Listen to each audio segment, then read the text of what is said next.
What's up, man? How you doing, my man? How are you? Yeah, right. Not too bad. Where's Luke said he was getting a massage. Is that like a rub and tug massage, or is he actually getting like a real massage? He's getting a bit of a poking from a gentleman. He's no. Honestly, I just had a physio with the same guy, and he's actually really good. Oh yeah, yeah. It's geezer Daz. He's really good. That's one thing I cannot find around my neighborhood. When I was living in Toronto, there was like a ton of good therapy places to go, and I moved to Windsor. It's a smaller city, and I just can't find a good person for therapy. It's so hard. You just find, like, I feel like a lot of them are just selling me a dream. Like, they tell me shit. You know, they start touching you and they tell you that this is going to do this and this. And obviously we're not aware. We're just hoping that they're telling the truth.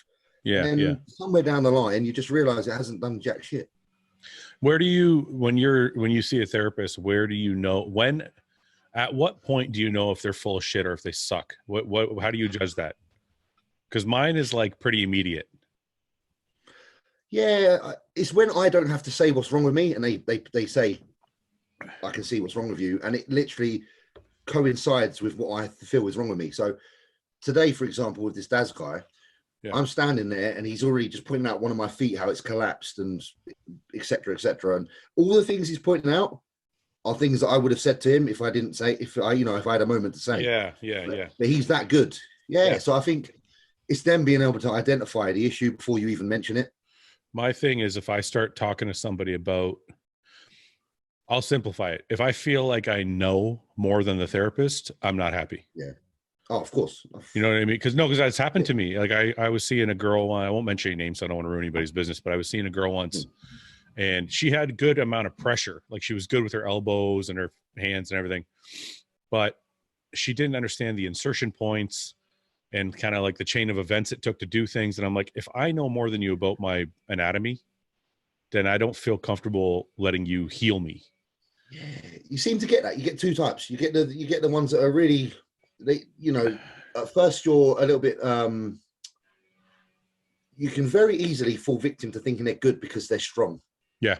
You know what I mean? So you're like, that actually happened to me with this girl. This guy or this girl is they're able to manipulate me. They must be good.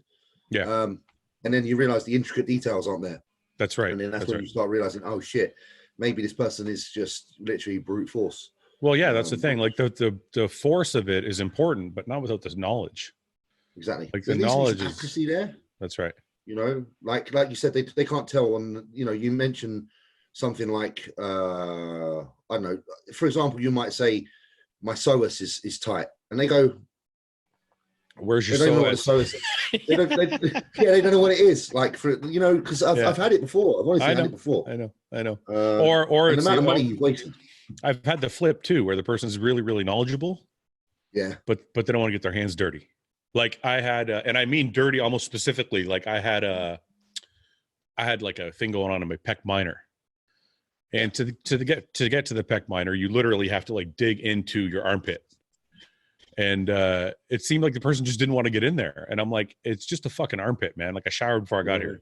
Just get in there and do it, Yeah, they again, that's what I was going to say. You get the two types of people often. And that was the other one I was going to mention. The one that literally can identify all the issues, but yet won't physically do anything about them. I've walked away many a time from an appointment very dissatisfied. I had all the knowledge I need at the end of it and felt like informed, but nothing's changed.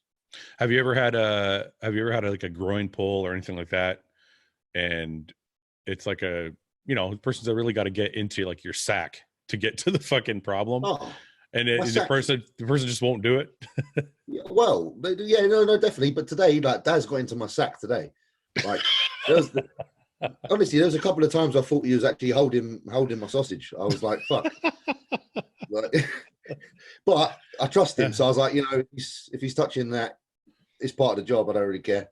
maybe it's part of the job. Maybe, what knows? Or maybe it's part of his part of his job. Yeah.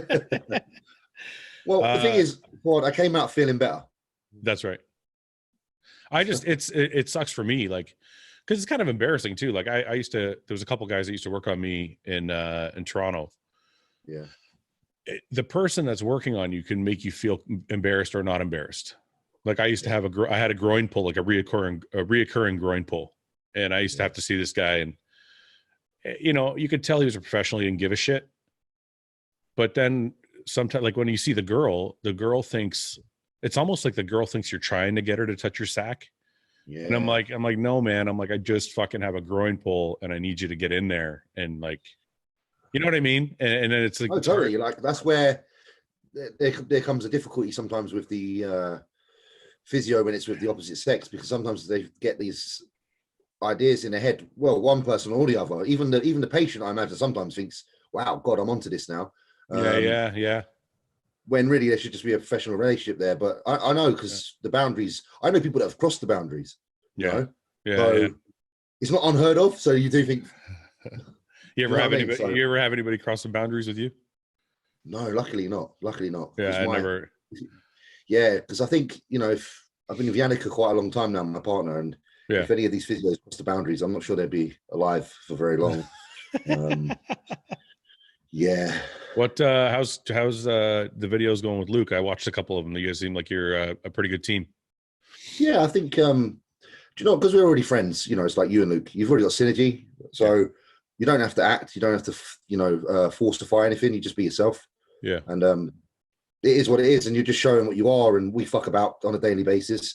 Luke's not very, you know, Luke has a very comedic side to him, and that's with him all day, whether he's in the gym or not. I know he trains hard, he does, but he's always got a little bit of comedy on his shoulder, you know. So does Luke does he fuck around between sets, or is he like a 1 hour of like not fucking around? Do you know, because I think he's not so super deep into prep yet. There's still a little bit of room for fuckeries, but I guarantee, like, in 4 weeks' time, when he's like getting closer, I imagine that'll change. There'll be a shift in his kind of attitude. But he thrives off a little bit of laughter, doesn't he? You know, he is what he is. And, what are you? He's good though. What are you doing? What do you put planned?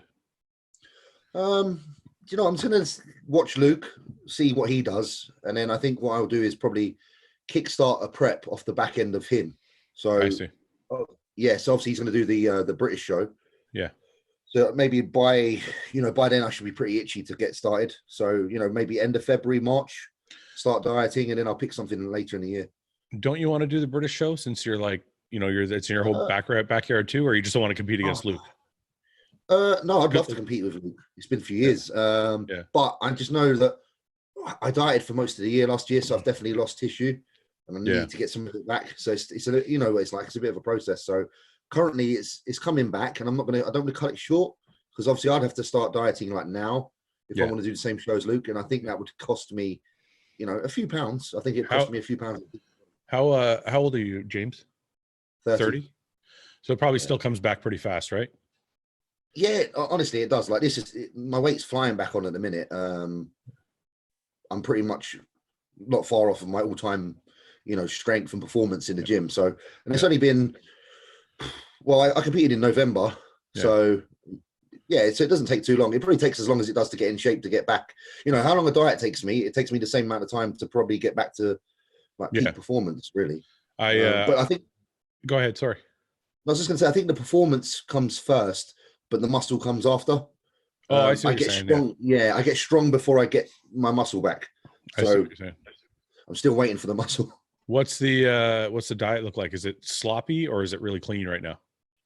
It's not sloppy, actually. It's pretty structured. I do go to the cafe every morning, which, what's that? You know, is my kind of off meal. So cafes, like, I have like poached eggs there, toast. Yeah, so like British food.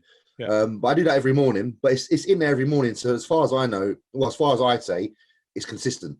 Yeah. You know, if I'm eating the same thing every day, I don't care if it's good, bad, whatever. As long as it's there every day, and I can have that as a factor. Why do you have to go there for breakfast every day? For me, do you know what? It's more of a mental thing. It's to allow myself to just be a little bit human. Okay. You go with your girl? You go with your girlfriend? No, I just go on my own, because my missus works. Obviously, my girlfriend goes into London, to the city, to work. Okay. And I don't have to. Yeah, I don't have to be anywhere. So it's just my way of getting out the house, speaking to some people that aren't the people I'm always around, and just being a little bit normal. Yeah. So that I don't feel, you know, in a box. So wait a minute. So let me get this straight. So every day you get up, do you do cardio in the morning? I don't at the minute. I've stopped cardio at the minute. Okay. So every day you get up, you go down to the cafe or the breakfast spot, whatever. Yeah. And do you have breakfast alone? Yeah. Most of the time. I do have friends. Yeah. But I have friends that might come down on the odd occasion as well. If you go alone, do you talk to the people there that just like randomly? Yeah. Well, I get on very well actually with the guys that own the calf now. Yeah. So I've been there that many. I go there every day, literally. So I speak to them on a daily. They give me 50% off. That's awesome. So it's pretty cool. So that's the reason I'm in there. And because it's local, yeah, the likelihood of people coming in that I know is quite high. Yeah. So yeah. most days someone will pop in that I know and I have a little chat. It's just a bit of like, it's what's the word? It seems it's okay. It seems really it's really interesting to me. I have trouble going to restaurants by myself. I have to go with somebody.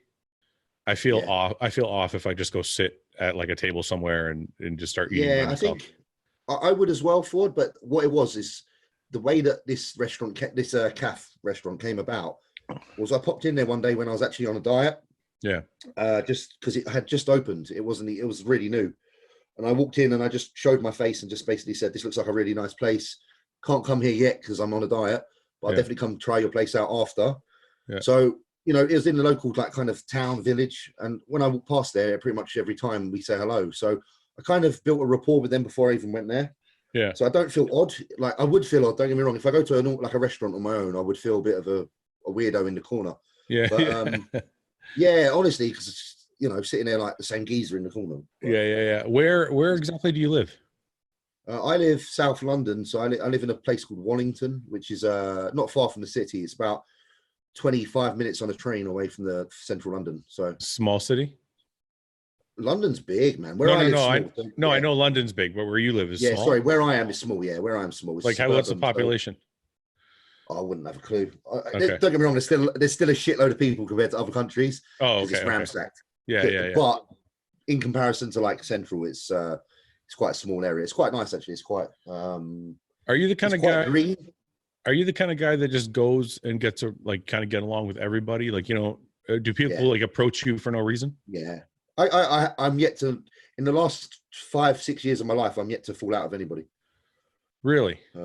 Yeah, I just ain't got time for it. I ain't got time for having arguments. Why is that? You know what? I'm a little bit envious of that. So you seem like a very, for lack of a better word, just a nice person. So is that, how do you get on in life and not have any altercations or any drama with anybody? You kind of just get along with everyone.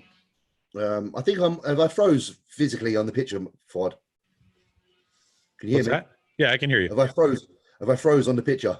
It's okay. You look good. The picture looks good, but I can hear. Don't worry. Like, I'll still talk. I was just making sure that can still be heard. It will. It will go again. It's okay. Sorry. Go. What did you say again? I was asking. How do you like? Listen, I always seem to have some drama with somebody. Yeah. And I always feel like it's my own doing. But how do you remain in such a positive state or a polite state that you just don't, you don't have any drama with anyone? Like, are you just? Are you? Yeah, I don't try. Honestly, I'm not forcing it. I don't try. Yeah. It just is how it is.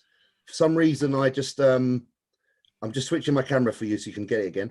Yeah, it's okay. For some reason, I just don't exude that energy anymore. I don't have anything negative in me. I'm burnt out of negative energy. I feel like I've exuded it all in the past. How did you do that? Just through doing stupid shit, like growing up and being an idiot and fighting and being an arsehole. When I was younger, I was a bit of a tearaway. I wasn't a very nice person. What's a tearaway mean? What does that mean? Oh, just the kid that's never at home. Doesn't go to school, smokes fucking weed. Has fights, goes to clubs when he's not old enough. Yeah. I was kind of like that, and I don't know. I just really quickly grew up. I had a good mum. My mum was very good. She always had good morals, and I think you are what you come from. And I think because I was fortunate enough to have someone who had such good morals in place, it just kind of rubbed off on me at an early age. And I don't like seeing people, and Fouad, I don't like seeing people sad. I don't like seeing people upset. It's not for me. I just, it seems like, so you got all the shit out of your system is what you're saying when you were younger. Yeah. Yeah, totally. So absolutely. Did you have a father figure around to kind of like help you with that? Really, no. Like my dad left when I was 6. My mum had like a boyfriend on and off, but I never accepted him as a you're young and bolshy. You're not my fucking dad. You're one of them. So I was very like that. But I always respected her opinion of things, and she was kind of both figures. She was a mum and a dad. And she always had just seemed to always have the right answer to everything. So whenever I asked her, what should I be doing? It always just seemed to be the right one. I never once thought, you know what, she's actually talking shit. Yeah. She always had a good outlook. And I just think that was what the main thing was, just luck. I think I just had a great parent. I got one more question before we say hi to Luke. Yeah, Luke. Cool. Hi, Luke. Hello, Luke. Hi, everyone. I just wanted to ask you, so did bodybuilding kind of save you from all that shit, or were you kind of over it before that? No, it tamed me like fuck. As soon as I started bodybuilding, everything else went out the window. Yeah. I didn't need anything else. Yeah. Dude, but what about like in your teens? So you said you were fighting and stuff and you were smoking weed. Did you drink a lot and party a lot and all that shit? Well, I was getting pissed all the time. I was like buying cheap bottles of wine from the local store. I was on the street like drinking wine like midday. Like I didn't give a shit. Honestly, yeah, I was bad. I was really bad. I can't picture that, James. You don't want to. It wasn't very nice. So when my mum used to pick me up from the police station every weekend.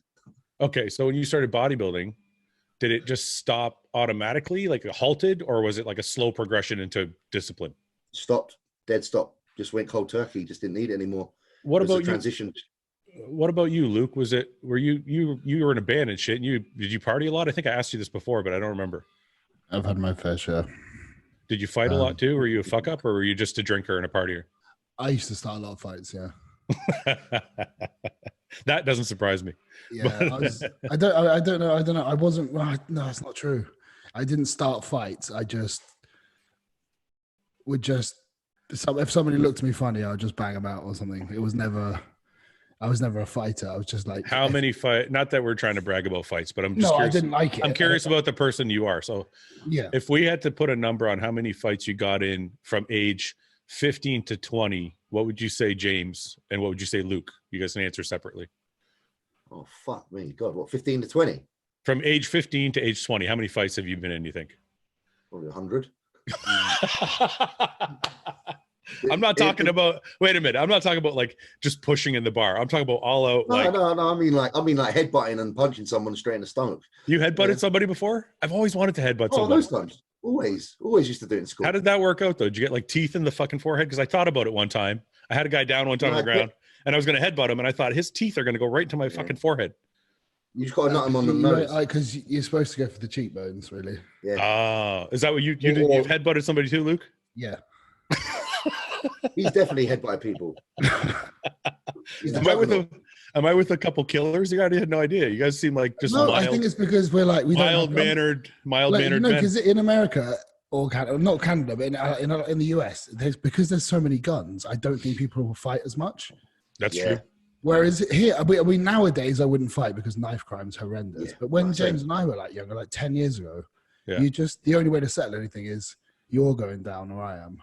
Yeah, it was like that in Canada too. When I used to bounce, I used to be a bouncer like before I got like deep into bodybuilding, and we'd fight every weekend, but we never worried about anything because there's no guns here. You know what I mean? Nobody carried knives. You go outside, you fight, you beat the shit out of each other, and then that's the end of the fucking thing. I do remember as I got older, things got worse. Yeah, me too. Yeah, like people were getting really hurt. Okay, not so by me, but just by my age group in general. Yeah, I noticed it like as I got older, the less fights were happening with me and with people that I knew around me. Yeah. Then when the odd one did break out, it was fucking bad. Okay, so I want to go back to my point wasn't about fighting. I want to go back to my original point. So you say hundreds. How many from 15 to 20? What about you, Luke? Hundreds? No, 25. 30. Okay. So I'm probably more in Luke's boat. And it worked. The bouncing thing doesn't count. That was work. So Luke, when you started bodybuilding, was it automatic discipline or did you still party a little bit here and there? No. When I started, I left. I kind of walked away from music to pursue bodybuilding stupidly. Stupidly, guys. What are you talking about? It paid off, man. No, it paid off. I don't think you would have been as successful playing drums as you are bodybuilding. Probably not. You're arguably top 5 or 10 in the world as a bodybuilder. Well, it's you wouldn't have been a top 5 drummer in the world. I'll tell you that. No, but it's not about that. It's about just being fucking minted and going on tour. That's true. That's true.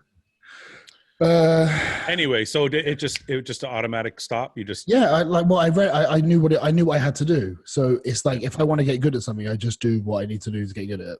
See, mine was a slow progression. I used to drink a lot, and I drank like from age 20 to 25 when I was competing, and I was winning. I didn't care, but I was getting fucking loaded every weekend almost. Yeah, no, I wasn't like that. And even when I was dieting, I was drinking like dry red wine. Were you ever like obsessive with any hobbies? Because I went from like skateboarding to playing drums to bodybuilding or whatever. I was really into drawing and everything. Every time I did it, I would just focus on whatever it took to get good at that.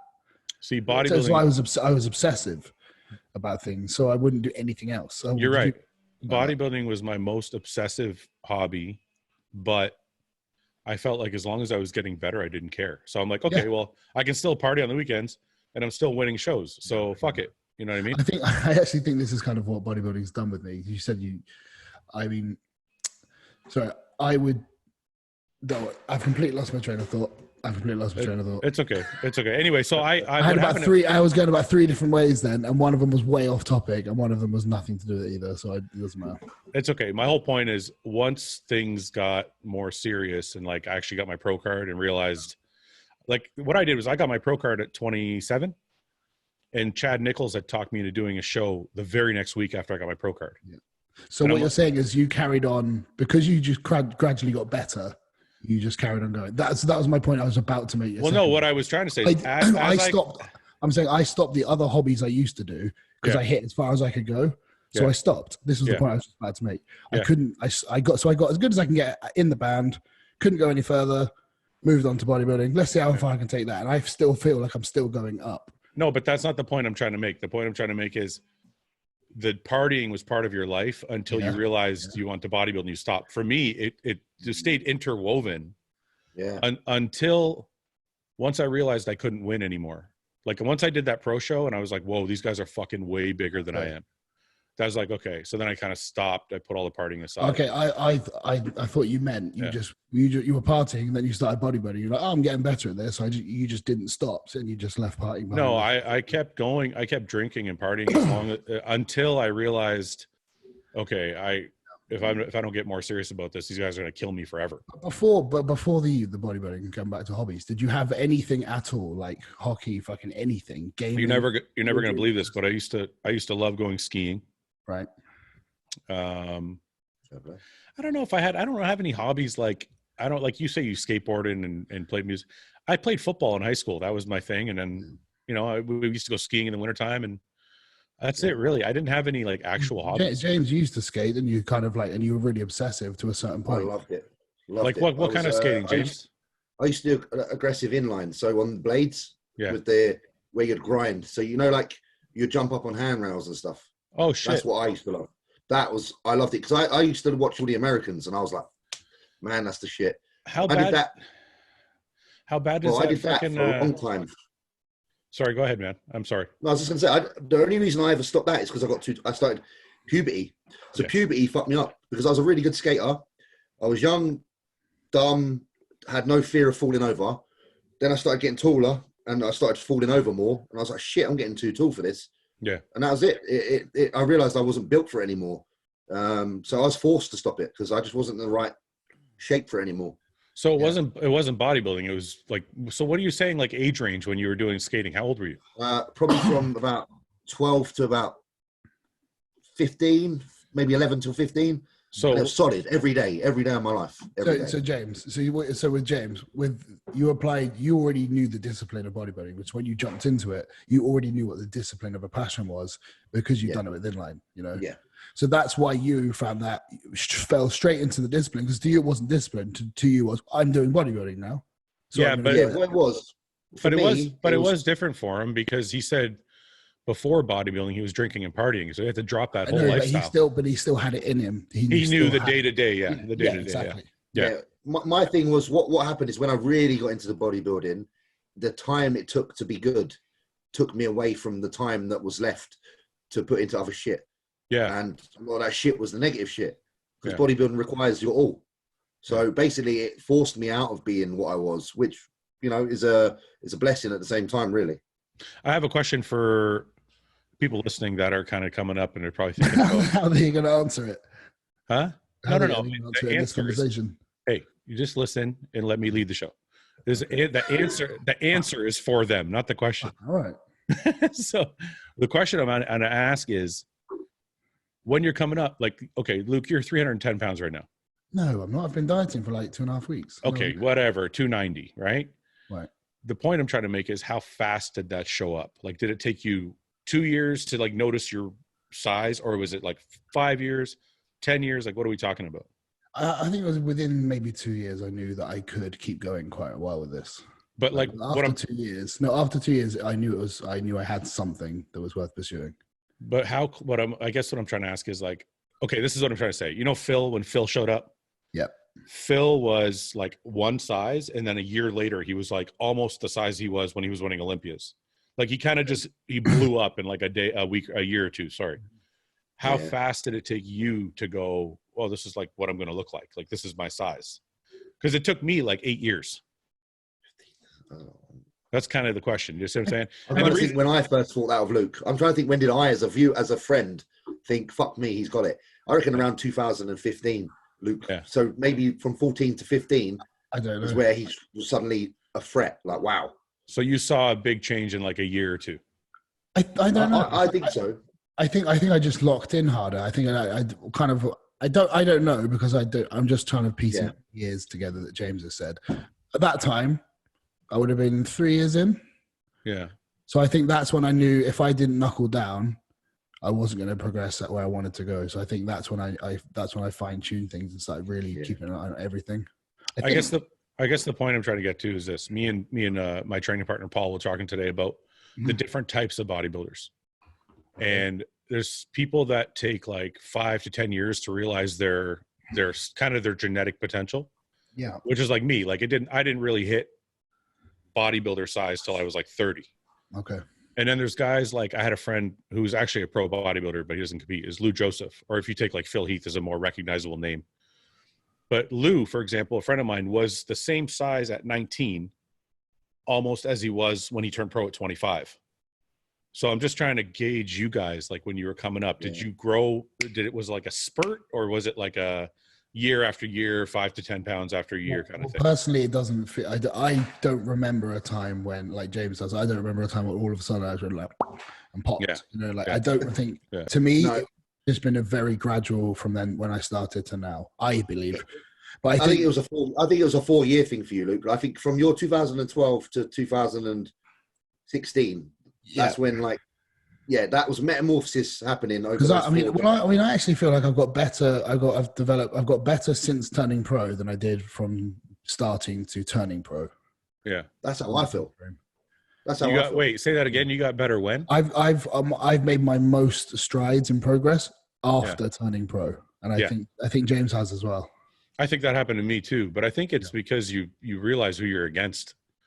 And you kind of start to formulate a better plan and be a little more strict. Well, I think as well, when you do bring it to the big leagues, you have to be more analytical about everything. And when it becomes, if you're privileged enough for it to be your job, you have to pay attention to the fine details. You can't just think, well, I can still get away with this. I can get away with this. No. This is your job.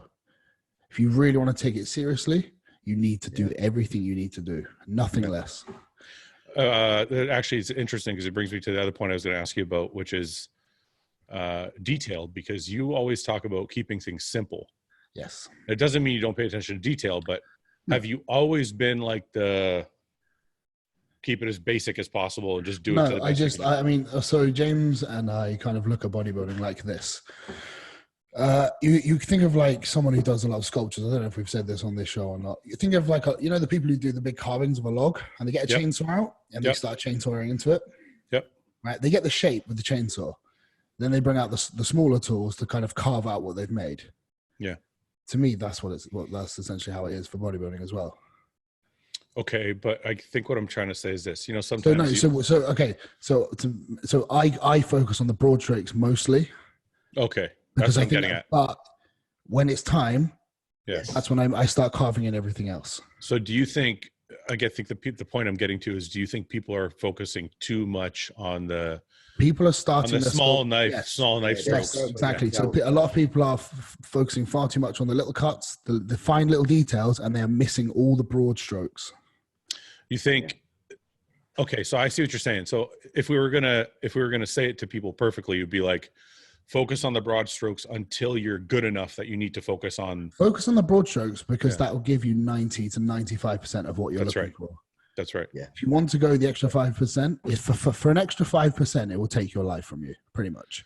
Yeah, like I was watching a kid train the other day at the gym, and he was like, he would do a set, and then he had a stopwatch. Yeah. In between sets, and he was timing his rest. And I looked over, I'm like, hey man, you need some help? Because he was doing leg press. It was kind of shitty. Yeah. He's like, yeah, what's up, man? And I was like, well, you should go a little deeper and try doing more reps. Like 8 reps is not going to do it, whatever, blah, blah, blah. And I go, and he goes, okay, cool. So before he started saying, he goes, hey, how long is your rest period? It's like he didn't care about the broad stroke of the leg press. Yes. He was like, how long is your rest period? I go, dude, once I catch my breath, I go again. That's it. Yep. Yeah. He goes, really? Like you don't time it? Like it's a 30 seconds, not a minute. I'm like, no, man. I'm like, don't overthink it. And that was it. That was our conversation. But that kind of goes exactly to your point. Yeah. He was so focused on the number of the rest period that he fucking forgot the importance of actually doing the set properly. Yeah, which is exactly what I mean. That's what bodybuilding is, just in general. We James and I announcing it to the training as well. When everyone thinks we only train heavy, we only post our broad strokes. Yeah. Right? The big stuff, the heavy stuff. Yeah. We still do, and we pay attention to all the fine little details, all the little fluffy bullshit things that we just do them because they're necessary to build the physiques how we want them. Because we're at a level now where we need to pay attention to everything. But we never forget the broad strokes, but we do pay attention to the smaller things. And people don't. But the reason we don't post about all the little fine little shitty bits, like training rear delts, for example, doing a weird bicep curl. The reason we don't post a lot of that stuff is because people will ignore all the hard shit we're doing and go, it's still the fluff. That's right. Do you think people are ignoring the broad strokes because those are that's the hard shit? That's the slog. That's the slog. Well, and also, I think there's a new era of egotistical people that love to use long words, and a lot of the detailed stuff is where the long words are coming through. And they'd rather go on there, pretend to be a coach, give the long words, build up a client base, and act like they're fucking God, when in truth we know that they're talking shit. So I just think people are trying to use all the fluff stuff that we just said there as a way to market themselves as a coach, PT, blah, blah, blah, because it's more sellable, because people don't want to work hard, like you said. Yeah. Like, you put a video of you personal training someone there under a fucking like a 600-pound squat. You're not going to go and get them for PT and be like, fuck that. Well, the majority isn't. Yeah. So you're right about I feel like there's a little bit of manipulation going on there in order. I have noticed this very weird trend in bodybuilding recently. It's probably within the last year, where everyone seems to just disregard pro bodybuilders' opinions on anything. As if we could do anything and it just fucking works. What the fuck are you talking about? Well, I think I mean, so people will say, "I don't listen to Viv. He could do anything and it would work." Yeah. Or like if you were giving somebody advice on leg training, they would well, you're a pro bodybuilder, you don't know what you're talking about. It would just work for you. Because there's people out there that create the argument, which is partially true, or I don't know, mostly true, however you want to look at it, that genetics plays a huge role. So when people look at us, they're like, well, they either got the best genetics or they got the best drugs. And they never want to put in the fact that we've been doing this for X amount of years and we figured out just what it takes. Yeah. So, but I think that also goes back to the small knife points you're talking about, which is, I feel like some people want to do the broad strokes, but they have convinced themselves that it's the fine details is that what makes us better than them. Mm-hmm. And they don't realize it's just that we've mastered the broad strokes. Yeah. I mean, everyone. The whole thing is, you remember the old, you can't carve a pebble.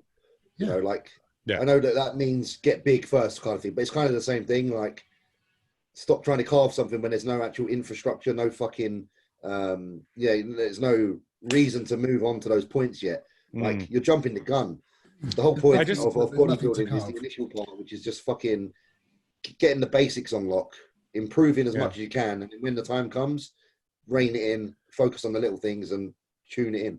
I just feel like I've been doing this for 20 years, and I feel like now more than ever, there's so much debate about shit that seemed like it was figured out already. Like now more than ever, there's all these debates about what's the best training split. Do you have to eat fish? Is doing too much cardio bad for you? And I'm like, 10 years ago, these weren't questions. No. 10 years ago, you had to do the fucking cardio. You had to eat the fucking shitty fish. You had to train your ass off 5 days a week and take the rest breaks. And it seems like people are trying to find new ways to argue points that have already been proven. They're not trying to argue it. They're just trying to reinvent the wheel. You have to understand, there has been a sport called professional bodybuilding, which has existed for 50 years nearly? Yeah. Over 50 years, right? And and I would imagine during that time period that a lot of these professional bodybuilders have done whatever the fuck it takes to be the best at being as big and shredded as possible. So why the fuck? And this is 50 years worth of doing this. And as of recently, everyone is getting better. All the people doing this do it a certain way. Us, the professionals, do it a certain fucking way. And we are trying to become the best on the planet at that task. So why the fuck are these little cunts saying that we're wrong all the time? Yeah, you had this the other day, didn't you? Like someone telling you you're wrong. But no, it's just, and I'm not talking myself, I'm not talking you, James. I'm just seeing in general. Anytime a pro gives any good advice out, people are like, they're a pro. They don't know what they're talking about. And it's like, well, why the fuck? Why should we bother trying to help everyone then? What's the fucking point? Sometimes. Yeah, I think it feels like that. I think if you ask 10 people, there's two people like that you're talking about, Luke. I think the majority of people, I mean, we have like 300 questions here, so people trust us somewhat. Yeah, of course. But I do agree with you. There's a lot of like, I just don't like the automatic, like there's debates now about, well, I can get all my calories in one meal, so I don't have to eat 6 meals. I'm like, yeah, you said like on the last episode. Yeah. I mean, the stuff, but this is the kind of stuff I'm talking about. Like these really, really just things that we've already proven. Anyone listening, we are trying to compete to make a living. The better we get at this, the better we do as a living, right? So we are absolutely doing it the best way possible. To me, I look at it like a race car, and I know you don't follow racing or cars or anything, Luke. I don't know if you do, James, but well, you don't. You said you don't follow. You're going to use an analogy that no one understands. No, people will understand it. You might not understand it, but people will get it. So It's like a race car. When they do stuff to race cars and they put new engineering in race cars, that shit trickles down to the cars we buy in like the $20,000, $30,000, $40,000 range. All the fuel efficiency, the power that the cars have, all that starts at the race car level. Okay. That's what I think bodybuilding is. The shit we do, like the low carb diet craze. Where'd that come from? It came from bodybuilding. Yeah. They saw us do it. Like, wow, look how shredded they're getting. What are they doing? Oh, they're doing low carbs. And now for some reason though, they're like, we don't want to listen to the guys building the race cars. We're going to listen to the guy that has a Ford Focus. And it's like reverse. Like, I don't get it. Like, why wouldn't you listen to the guys building the race cars and let it trickle down to the normal people? I don't know. Yeah. People's bollocks are getting too big. That's true. That's true too. Yeah. Anyway, listen, how's your YouTube channel going, Luke? I know you guys started. I've done one episode, and it's been quite well received so far. Yeah. I had nothing to film on that day, so I had to make something up, and it worked okay. So I didn't watch the whole thing. What did you make up? I went and picked up my trophies from my old gym. Oh, I did see that. To the new gym, and I was like, this one is I won. This one I also won, and this one here got second. That's it. Were they? Go ahead. Well, I want to know, how did the old gym feel about you taking your trophies? I was just going to ask that. Well, it's mine. I've taken them away because I've moved about an hour away from that gym. I know, but how did they feel though? I know. I'd be pretty upset. Fine. I mean, they weren't really on display that well. Really. Okay. It's like they weren't a centerpiece. There was tons of others there as well. So were you offended that you weren't the centerpiece? No, really. Just part of the furniture, really. Did they make you the centerpiece of the new gym? Mate, it's not the centerpiece. It's Yeah. the only piece. The only piece. True, they are actually. They are. At the moment, because I mean, like James has got Kings. Kings is his home, so we can't take any of his from there. Can't take mine from Kings. I love that gym, dude. When you post pictures in that gym, I'm like, that's a fucking really cool looking gym. Yeah. You need to get your ass over it and come I'm down. training there tomorrow. It's gonna be sick. I've been getting a lot of messages actually from people that are asking me when I'm coming to the UK. What do you guys think? I don't know. Whenever you're ready. When You are guys you want- coming? Well, I have to like cut my weights in half to train with you guys. That's the number one thing. But other than that, I think it'd be fun. We should do some like a. Well, you think you'd have to cut them in half? You're not that strong. What are you benching? 5 plates? I can do 2.5. with my bum tricep. Your tricep would just not handle that. It would just snap off again.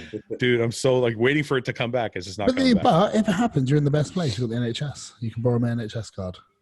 What's the NHS? The medical bills on me. The National Health Service. Oh, okay.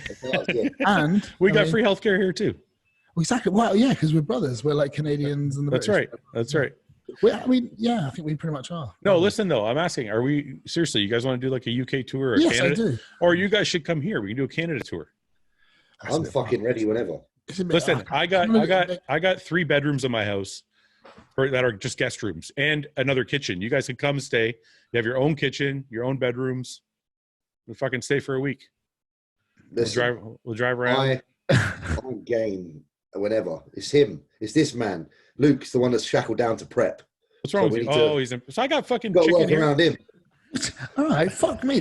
What's happening? All right. If we do it, we have to do the podcast live together. Of course. Like in That would be. Yeah. Yeah, we'll set up chairs and lights and I'll buy a couple extra microphones and we'll fucking do it live. I'll just bring this in my bag. That one sucks. I'll get a good one. This is fucking good. It wasn't because it had turned around for so long. Okay, listen, I actually asked my wife the other day. I said, "What do you think about, James and Luke coming down for a week?" She goes, "We got the room." Nice. That's a good wife. She'll get two fucking meatheads come and live in her house, and she's cool with it. It's a very understanding lady. Yeah. What do you guys think? Is it a possibility, or should I come there? No, we can. I think both. Either. We can do both. Well, why do we do both? I mean, I'm up for a trip.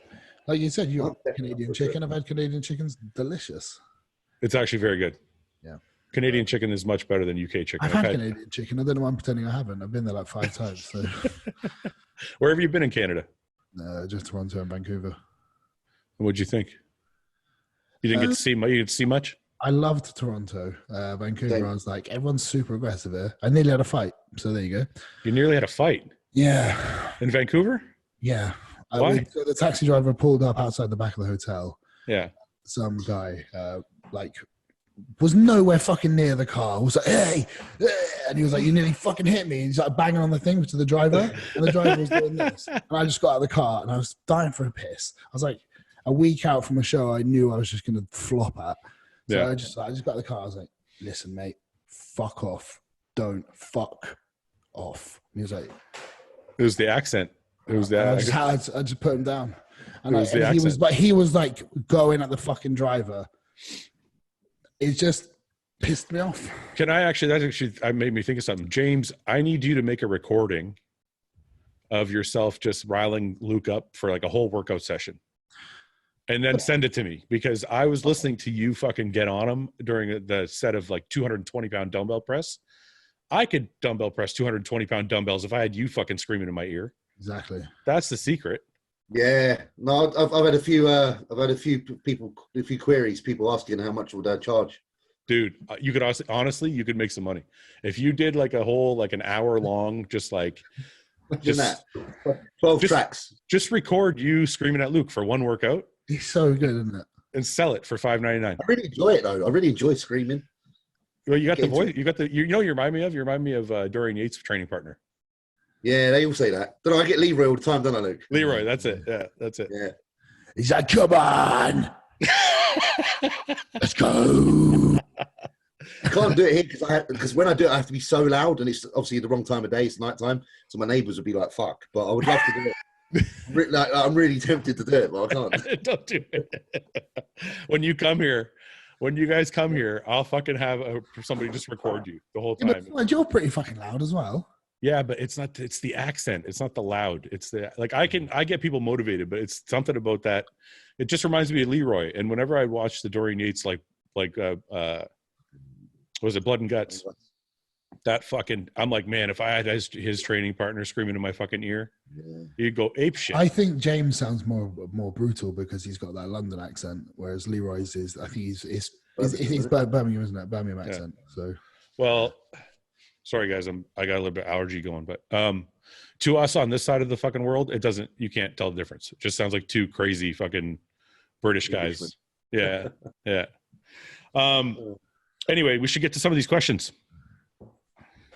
We got 239 questions. Hey. So let's go a little bit rapid fire. Generation Iron has become clickbait and a supporter of guys like Tony Huge. Any good news sites for bodybuilding? Yeah, ours. Yeah. No, if they want a good news site is Nick's Strength and Power is good, right? Yeah, Nick's brilliant. Nick's very good. Nick's very good. Yeah. Best way to deal with forearm splits or forearm stiffness, pain when lifting? I would see a therapist and have it all looked at. Yeah, it's a therapy, man. Okay. Yeah. Would you rather lose 50 pounds of muscle or gain 100 pounds of fat overnight? That's hard. That's hard. That's wow. That is hard, isn't it? That's a fucking My bitch. God, this is the worst question ever. That's hilarious. I'd gain 100 pounds of fat. 100 pounds. You could lose 100 pounds of fat a lot faster than you could regain the 50 pounds of muscle. Yeah, you've thought about this one, haven't you? No, I haven't. I just thought, really, dude, it took me. Yeah, but normally your answers are dog shit, and that was good. Your answers, you wanted dick fingers instead of fart breath, mate. Yes, do you know why? Because I would have loads of cocks. Women, do I have to spell out to you, moron? For fuck's sake. It's not the same at all. Can I tell you something? My brother doesn't listen to any of the bullshit nonsense that I do. He's not a bodybuilding fan. He messaged me out of the blue. He lives in New York. He messaged me out of the blue. He's like, "You're a fucking retard." Yeah. And I go, I agree. I go, what are you talking about, man? I don't know. Like, what did I do? And he goes, seriously, fart breath? He goes, you would pick fart breath? And I started fucking burst out laughing. I'm like, you're listening to my podcast and that's what you got from it? He's like, this is what you do all day? You're just talking about fucking fart breath and dick fingers is how you get paid? So but your answer was really ridiculous. I mean, I'm not even talking about, my answer is really crass. No, it's not. It's not. Your answer's horrible. Thing is, like, yeah. But okay, let's be dead serious for a minute. Right. You have to walk around and you have dicks on your fingers. Yes. Also, have you ever heard of? Wait for it. I know what you're gonna say. I know what you're gonna say. I do, because it's fucking gloves. Gloves. Have you ever heard of gloves, Fouad? And they wouldn't be clear and slimy. Yeah, but they're gonna show like the dick head. Yeah, I would just look like I got fucking giant hands. They'd be like, "Why have you got baseball gloves on?" I'd be like, "I haven't." They'd be like, "Why is like a mushroom at the top of your finger?" That's what they're gonna ask. Mittens. Just to cover the whole thing. Yeah, but you should you're wearing oven gloves. It's just constantly, it's just like. What kind of woman are you gonna meet? Seriously though. I don't fucking know. Let's say you meet a woman. You meet a woman. You're out to dinner. Right. It's like, Luke. Okay. So wait. It's like, Luke, hey, take your gloves off. We're gonna have some. You got a steak. You got to cut it. Okay. Luke, you take your gloves off and you have dicks on your fucking fingers. Then what's gonna happen? Well, it's the modern age, Fouad. It's not 1976. So that makes it okay. Right. So I would just be should be DMing me on Instagram like, hey, you're fucking sweet looking. You don't look like you have smelly breath. And I'm like, because I don't. And I would be talking to her. I'd probably talk to her on the phone, blah, blah, blah, blah, blah. And then eventually I'll tell her. And then she can decide whether she wants to go through with the date. She's not going to. What are you talking about? Decide. There's no deciding. There's some freaks out there. If I said, I have fucking 10 cocks, she'd be like, give me all of them. There are some women out there like that. That's the girl you want to date. No. That's the only girl I could date with cocks for hands. Edward fucking Cockerhand. Yeah. I'm sorry, man. I'd go for the cock fingers, man. You think so too? Are you guys you would nuts? never get a date. Can you imagine can you imagine just talking to him and just constantly stinking? Is there a nut sack? Like, is there a ball, like your thumb, the nut sack? No, it's just cocks. And if you were aroused, you could reach things that were higher up. I would be really frightened of that. Like, that'd scare the shit out of me. You're such a fucking idiot. What is that disease? What is it? You know when people got a fear of holes? A fear of You know, holes? when they see, I've never heard of that. You know when they got a fear of things with holes in them? I think it's gravity, isn't it? No. Like if they look at like a picture of like skin up close with loads of pore holes, they get this like weird phobia. I've never heard of that. No. There's a phobia of holes, basically. So imagine someone had a phobia of holes and you just got loads of Jap's eyes on your fingertips. That freaks some people out, man. Okay, well, anyway, my answer to this question. What the fuck was that? I don't know the phobia. Wait, you boys keep talking. I'm looking for what the phobia is because okay. Look it up. Myself. Okay, that was James's small sprinkler braces and their Jap eyes. So he said, "Oh, I didn't miss that." He did, yeah. He literally sprinkled it. We didn't even see it. Yeah, I noticed it because I'm super tuned into racism because I hate it. How did you like? How'd you guys like the graphic? How'd you guys like the new graphic? Yeah. Why is mine a butt plug? Well, the shed's awesome. Well, because this is, you want to know the honest truth why it's a butt plug? Yeah. Because I was gonna put a KKK helmet, like the hood. And I thought because you're a racist, and I thought people get really offended, so I put the butt plug instead. You should have just put an anus. Hey, own it. That's the only thing I could think of. I'm like, I really wanted to put the KKK hood, man, but I was like, someone's gonna lose their shit. So this podcast has been an emotional roller coaster, Fouad. What the fuck has happened tonight? That's good though. I found the answer. What is it? What? Trypophobia. Yeah. What's it? So trypophobia is an aversion to the sight of irregular patterns or clusters of small holes or bumps. What a weird fucking thing. That's a really odd phobia to have. Yeah, if you look at images of it's fucked. Like the images are a bit. They make you start thinking the same. No, they don't. Show me. What's the image look like? Shower head. No, look, seriously, you look at the shower head and you look at all the holes and you start going. The shower head doesn't freak. The shower head. You know, like the fucking holes. What the fuck? I'm scared of the shower head, man. James, are you stoned? No. Definitely not, man. What the fuck is happening? So if I can look at it, fucking hell, James. Look. They have fears of things like that.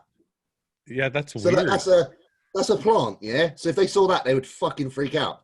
How is that even possible? I don't know. That's it's weird. Real. Yeah, but you're starting to freak out. Me? I know, because I keep looking at the shower head. James is starting to freak out. Very good. All right. Let's move on. So we're all in agreement. We lose 100 pounds of fat. Yeah. Next question, because we just that was just shit. This guy wants to know how me and my wife met. We've been over this. And then he says, "What were her initial thoughts on your anabolic use when you first met her?" That's a good question. Well, that's a good question. Wow. Well, it is a good question. The truth is, she worked for Muscle Tech, and she worked around a whole bunch of pro bodybuilders. Mm-hmm. For those of you who don't know, she was in the research department and marketing, and I think she kind of already knew what it was.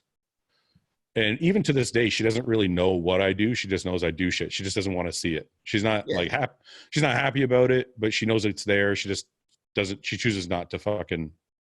That's cool. Kind of impartial. But she's never like. She just knows it's part of the game, you know? Well, can I also ask, is that your whole like marketing strategy and all the genius behind the brand all summer, not you? Honest to God? Yeah. It's both of us. I just told the truth. I gave you one opportunity to compliment the fuck out of your wife. No. Yeah, honestly, I thought you were going to go, honestly? Yes, she's amazing. Okay, wait. Okay, I'll tell you the truth. So Hostile came from the way I used to train. A fan hashtagged it, and I was like, "That's awesome! I'm stealing it." Yeah. So when we started the supplement company, I didn't want to call it Hostile because I didn't want it to be named after me. I wanted it to be something different, just a generic name of some sort. And Summer thought that it was the perfect name for it. So the name behind the brand was Summer's choice. Yeah. The colors were my choice. You can't see them on the backdrop, but there's a lot of flat gray on the bottle. Well, you'll see when it's released in a month. And the formulas we literally did together. She does a lot of research, a lot of science, like she researches a lot of like studies and research papers on different things. So I would tell her the ingredients I wanted, and then she would go look them up and be like, okay, I agree with you. And we would kind of like work together on it. The Facebook and the Instagram is all her. She does all like she plans out which posts are going to go where and all that. That's the bit I was wondering. Because that's very, very good. I wasn't actually taking a piss out of you. No, I know. I don't mind being honest. Man. Listen. No, I was actually just being genuinely honest because that's her job. So she must having a wife that's that good at that stuff. That's quite an advantage for her. Can I tell you that? Sorry, go ahead. I didn't mean to cut you off. No, I just said you've been playing the long game. You've known this from day one. Yeah, I planned it. You've had this in your back pocket the whole time, waiting to the end, towards the end of your career, and you're like, bang, let's have a trump card. Yeah. No, I'll tell you the truth, man. So this whole time I've been bodybuilding, I've learned a lot about marketing just from doing all the different stuff we do on social media and doing all the stuff with muscle forums and all that shit. But she has done research, marketing. She used to be an editor at Flex Magazine, Muscle Fitness. Mm-hmm. Then she was a vice president of marketing at one company. Like she's really done everything you can do on the back end of bodybuilding. Yeah. So she's handling all of the back end shit. Yeah, which is likely definitely all the hardest stuff to do. It definitely is. I got to hand the pressure for me is I just got to make sure things stay relevant out front, like doing the podcast and doing that. Sure. And then the formulations, like I have a big hand in that. Yeah, I think the branding's really cool to do. I think she's done a great job, man. She's honestly, man, I tell people all the time, I'm like, I'm just happy she's on my side. That's all I have to say. Like she's your wife. Yeah. No, but I mean like as far as work hours, dude, she starts at fucking like 9 a.m. like everybody else. But she doesn't stop till fucking midnight. She'll just be like, no, I got to do this. I got to do that. And I'm like, I don't know anybody who works like that. So anyway, it's lucky, but that's how we met. And she didn't really care about my anabolic use because it was just part of the game. Nice. What about your girl, James? She'll do it for me if I need help. Yeah. She's cool. It's like listen, my missus is very she's very understanding. She's very she's an accomplished person herself, and she knows what it took to become accomplished in her own field. She's in finances. She works in banking. She's got degrees, and she's got a master's and stuff. And she just looks at bodybuilding in the same light. So she knows that the things that are necessary along the way are the things that are necessary along the way. Is what it is. As long as I don't smash it in her face, fucking. Yeah. You know what I mean? And she's happy, and she'll help me if I need help. She's not anti. As long as I treat, if I was treating her like an arsehole, if I was a horrible person, maybe she'd feel differently. Yeah. But no, she's very understanding, very cool. She's a great girl. So do we have any advice for the women out there that, because honestly, I didn't realize this. There's actually quite a few women that listen to this podcast. I had no idea why. Yeah, they message me. They message me and they like it. And you've made a mistake, Fouad. You've made a mistake. Why? Because they believe you. What? I'm sure not that many girls are messaging you telling you they listen to this podcast. Surely, it's not like I'm not saying hundreds, but I thought there'd be zero, and there's actually I think there's a good strong 10. I reckon. Okay, 20. Still pretty good.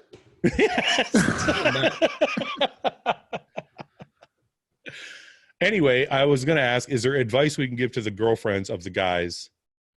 I would say if you're about dealing with if you're going to be seeing or dating or being genuinely with somebody that is a bodybuilder, don't be naive when you start the relationship. And remember, you've walked into this. Okay, you should understand. You have to like it, but you just have to respect it. But if you're with a person, I guess, who wants to start, you've been in a relationship, that's something you have to talk about. You should probably both get educated as possible on the subject and make the decision together. That's up to you. Yeah. I'd also say this. If your boyfriend is a prick already, then anabolics, honestly, then they ain't going to help. Like, but don't blame the anabolics because they're probably a prick anyway. Like, if you're going out with someone and they're already on anabolics, I wouldn't have said it's the anabolics that made them a prick. I would have said that person probably is an absolute arsehole and they just do gear as well. Because I don't think it's made any of us a prick. Can I say something about that for myself? Go on. I'm definitely nicer when I'm off. You want it right now? Yeah, but you're not like abusive right now. You're not like. I don't know how to answer that, Luke. I don't know where you're going with it. Because you're fucking grumpy. That's why. I'm not grumpy. What do you mean? You're a grumpy old man. What's going on? I'm not grumpy. I'm in a great mood. You're tense. What's going on? Talk to me. I'm not tense. I was looking forward to doing this. Pretend there's no one listening. What's up? Do I seem tense? What are you looking at? Can I? Why do you keep assuming that the listeners can hear you and they're going to answer you? Because I answer all the comments and they do answer. Earlier, yeah, so do I. And earlier you were saying, you were like, I've got a question for the listeners. How are they going to answer? No, you didn't even ask the question. I did ask the question. I meant. When I said that, I meant I have a question for you guys for the listeners. Like they're going to get something from it. You understand? Absolutely not. No. All right. Maybe I phrased it wrong. Perhaps, but I just said perhaps. What the fuck? I'll tell you why I'm grumpy. Well, I'm not actually grumpy, but I'll tell you. Go on. I'm not grumpy, but I'll tell you what's bothering me. So you are. No, I'm not grumpy. I'm not grumpy, but something's bothering me. You're grumpy. Okay. Go on. No, that doesn't mean you're grumpy. It's right, mate. It's right. You're such an ass. Go on. I interviewed the greatest bodybuilder of all time yesterday. I don't know who you consider the greatest. Oh, I know. Well, wait a minute. But we're talking I'm just going to say this. I interviewed the greatest all-around bodybuilder yesterday. Dexter Jackson. No, all around. I mean, I know who it is. Off stage, on stage, everywhere, bodybuilder. I know who it is. Because Fouad called me James Fouad called me the other day with a quote unquote technical glitch. Just pretending there was a glitch with this computer. Just pretending. Just so you were like, dude, guess I've got my podcast today. And it was meh. And I was like, and he was like, how cool is that? I was like, yeah, it's fucking unreal. And he was, and he called me to tell me that that's how big a deal this is.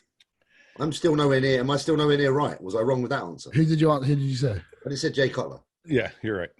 Good. He's a top man. Have you just spoiled this, God? No, I'll tell you why. I have to. I wasn't going to say anything, but I just I've been so devastated for a day, and I know that sounds really dramatic, but honestly, I put a lot of work into these fucking things, and I actually asked Jay about 4 times, I think, or 5 times, and he didn't even respond to the first 3 or 4, probably because he's busy, but whatever.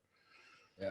And then he finally got back to me the 4th or 5th time I messaged him, and he's like, yeah, man, I'd love to. Let's set up a time. Set up a time.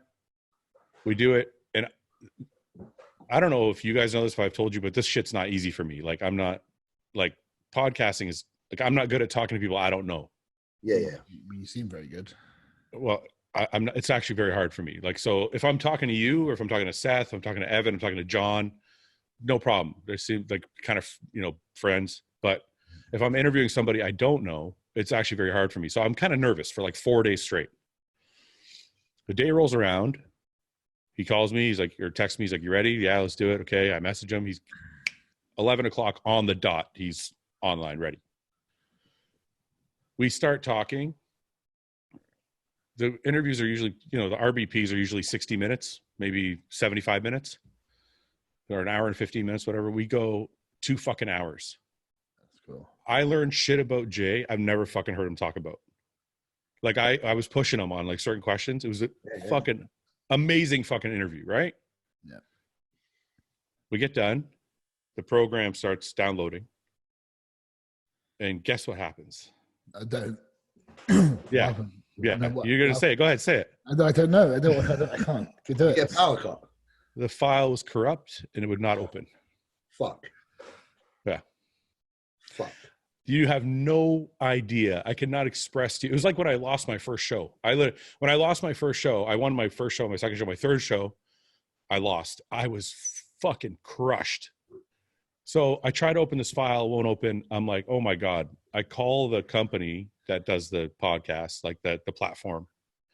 They're like, there's nothing we can do, blah, blah, blah. I'm like, you have no idea how important this is. They're like, sorry. Apparently there's like a box you can check to like upload it to the cloud as well, which would have been my safety mechanism. But I didn't check that box off. And so the file's corrupt. There's nothing we can do about it. The 2 hours of fucking awesomeness that I guarantee fucking fans would have loved. Gone. Just poof into the fucking abyss. Wow. And I'm like, you know, it's just, so yeah. So if I'm a little grumpy, that's probably why, Luke. Okay. So I messaged. That's a very, very valid reason.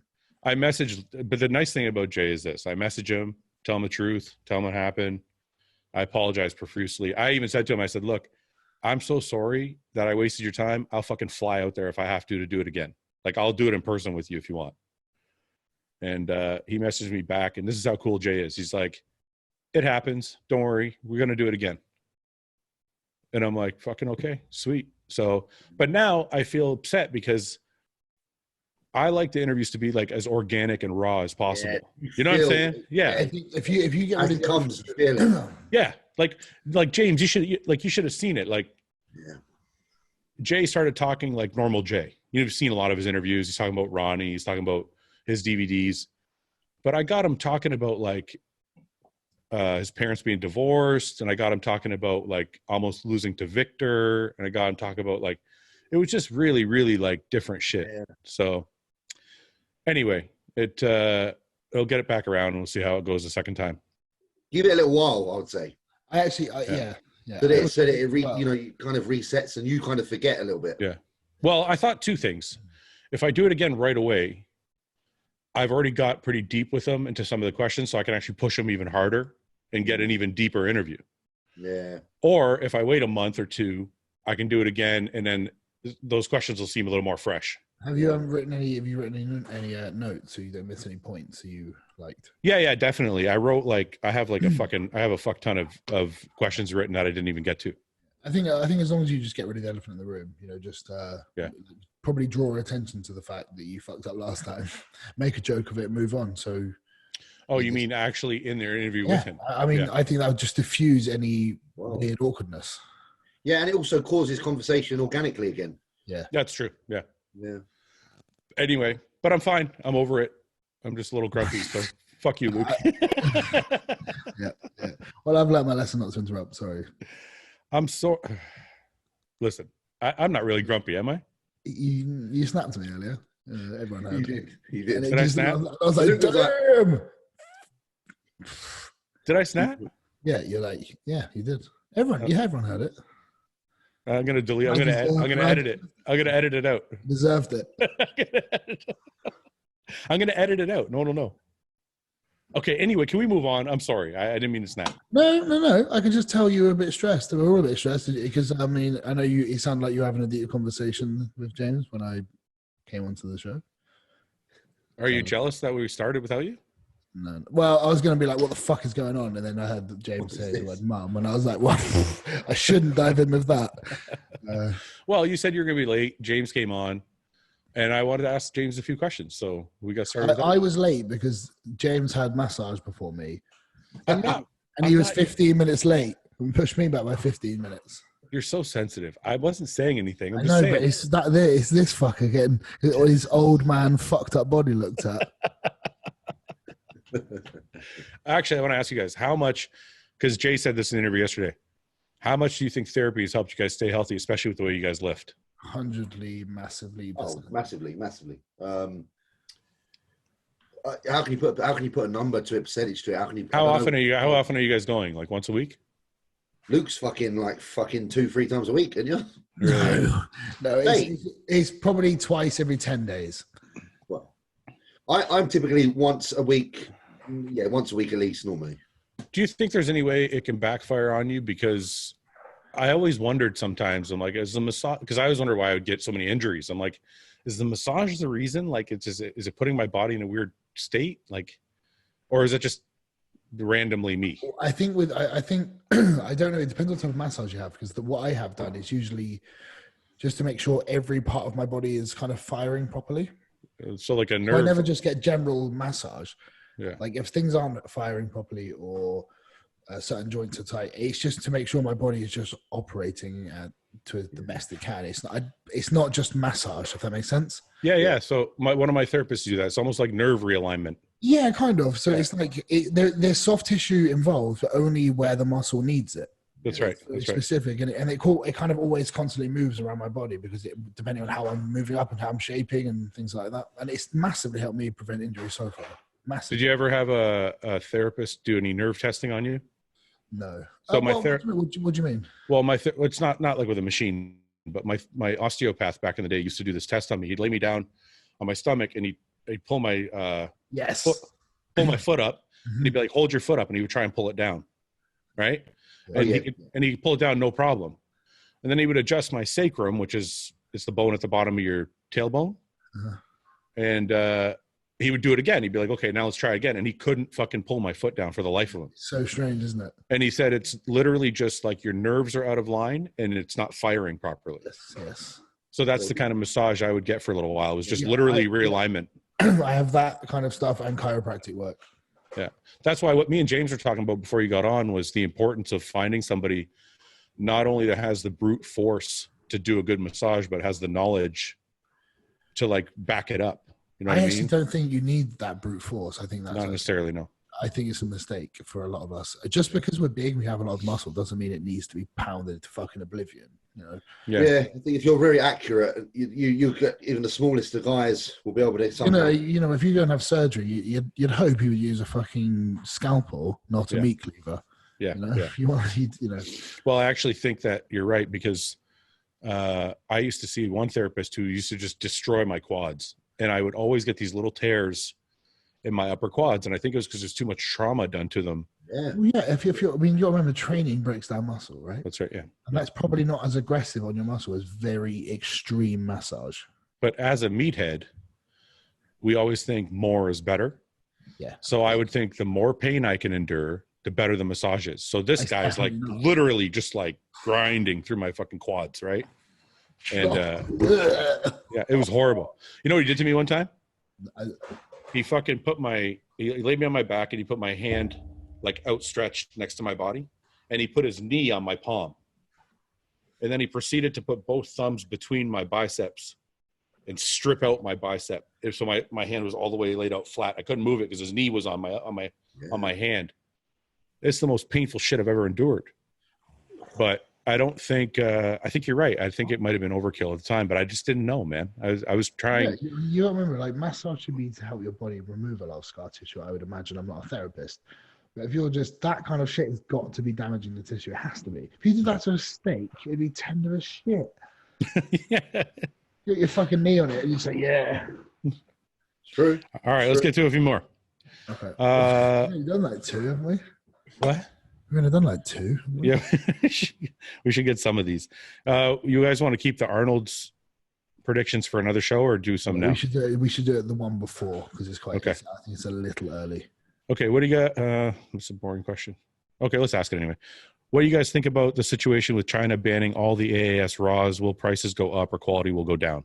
That's not the law. So I don't know that's not what the law is. Yeah. I didn't even know that was happening. I don't think that's the law from what I've been told. Is the law is they will still make them, but they have to be made by licensed companies only. There's no more. Oh, okay. So if you want, I sort of imagine anyone companies have to buy it, they probably have to buy a higher price because you are buying from like authorized retailers, I guess. So they'll still be coming up, but you think the prices will go up? I think, yeah. I mean, if that is what I've been told, I guess that's what it'd be. Yeah. Yeah. Yeah, I was told the very same. So yeah, I'm assuming the same. If you guys could only use type of equipment for training, what would it be? Barbells, dumbbells, or cables, and why?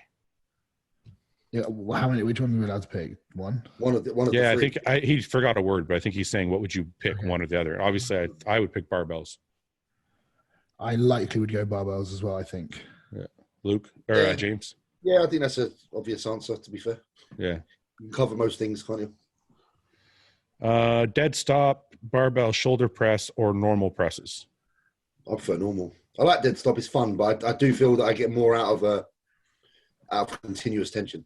I like both. I feel like, I don't know why people have to pick one or the other. I feel like one is a tool you use. One is a traditional thing, like the normal press. And the dead stops are a tool you use to increase your strength. It's not one or the other. It's kind of like both. Did he not say one or the other, or did he say?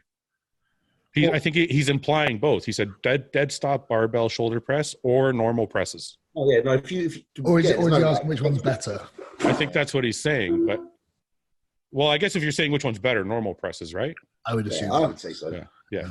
Well, I mean, I think, guys, can people just be a little bit more specific with the questions? Because some of you just say like one word with a question mark, like eggs. Yeah, but did you see one guy's question? It was like this long, and I'm like, yeah, that's excessive as well. yeah, there's like a happy medium.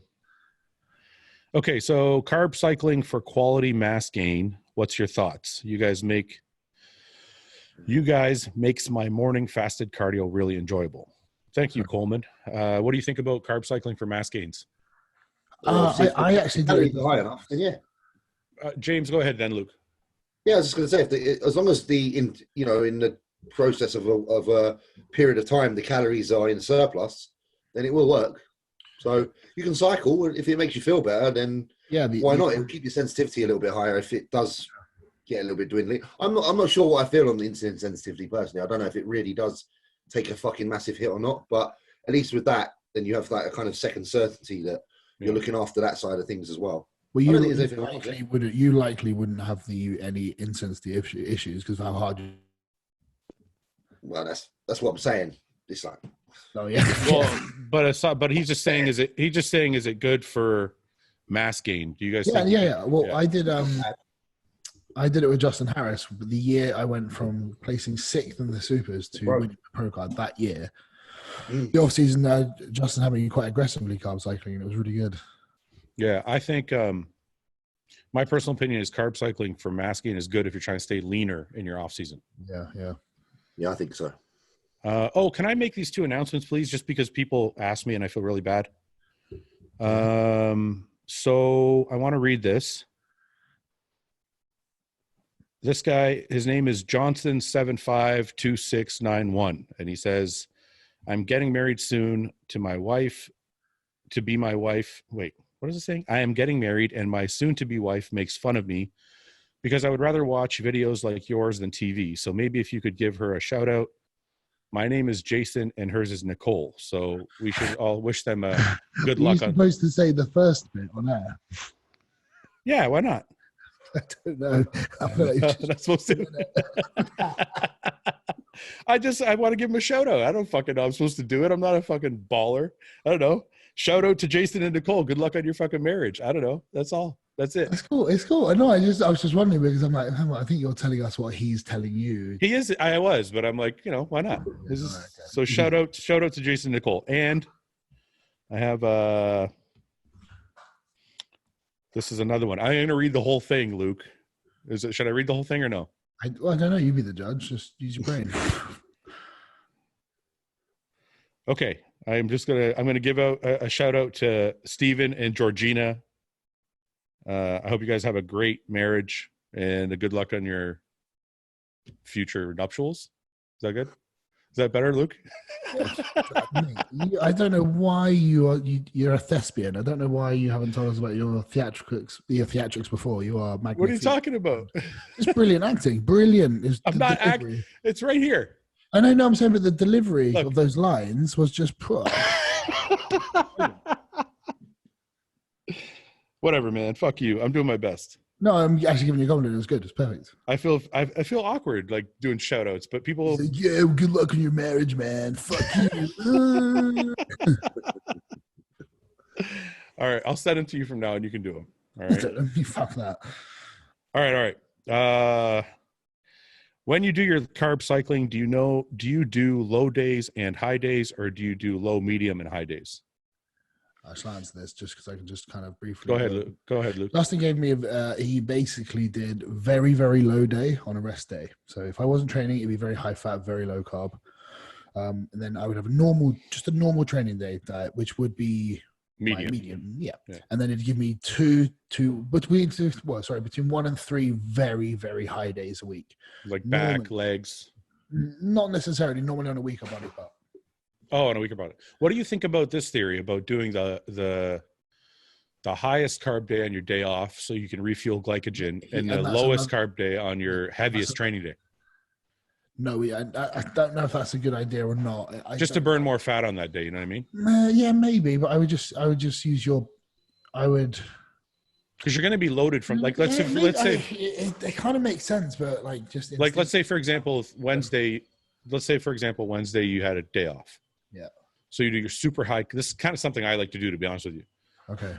I don't do the low carb part, but I always do a super high carb day on my day off because I feel like it refuels all my glycogen stores for Thursday when I'm going to train legs. Mm-hmm.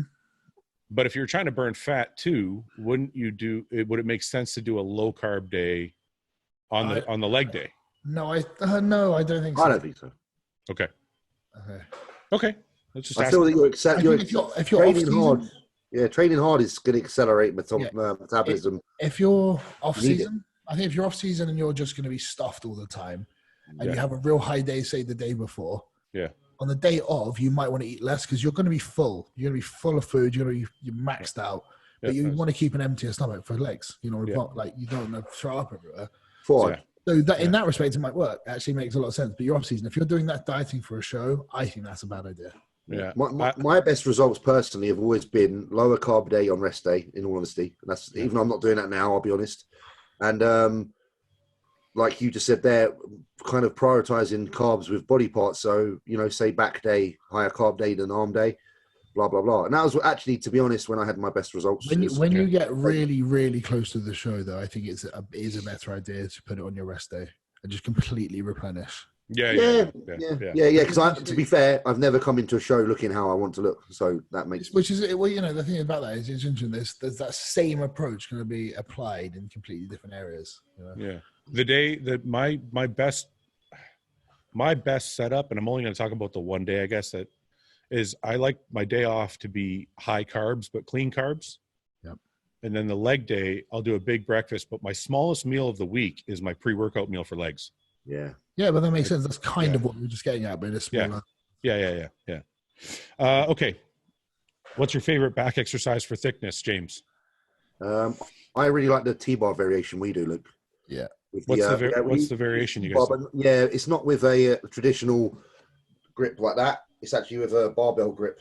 So that's actually like, you know what? That's probably why it's called a T-bar. Well, because that's the original one, yeah. Well, even though it isn't, it's more like a cross. It should be called the Christian bar. Yeah, but I feel that. Why are you trying to exclude my people? Because you don't have somebody dying on a cross as your sacred. Oh, so you just get to fucking adopt the whole exercise, mate? You want to go? Do you really want to go? You want to go there? You want to go there for? Fucking go. Why do you get to adopt the whole exercise? That means I don't get to do T-bars anymore. Are you assuming that I'm a Christian? Are you assuming my religion? Well, I'm just saying, why is it have to be called a Christian bar row? Because I call it the fucking Jesus row then. I call it the death of Jesus row. Because that's just historically the crucifix. I don't fucking know. You're so horrendously racist. I'm so offended, Fouad. Offended. I can't believe you don't know I'm fucking with you. Yeah, of course I know I'm fucking with you. Is there a Muslim row? A Muslim row. Is there a Muslim row, Luke? I'm trying to think. How would that look, Luke? I don't know how that would look. Give us a demo. It would probably, it's probably more like a pull down, though, isn't it?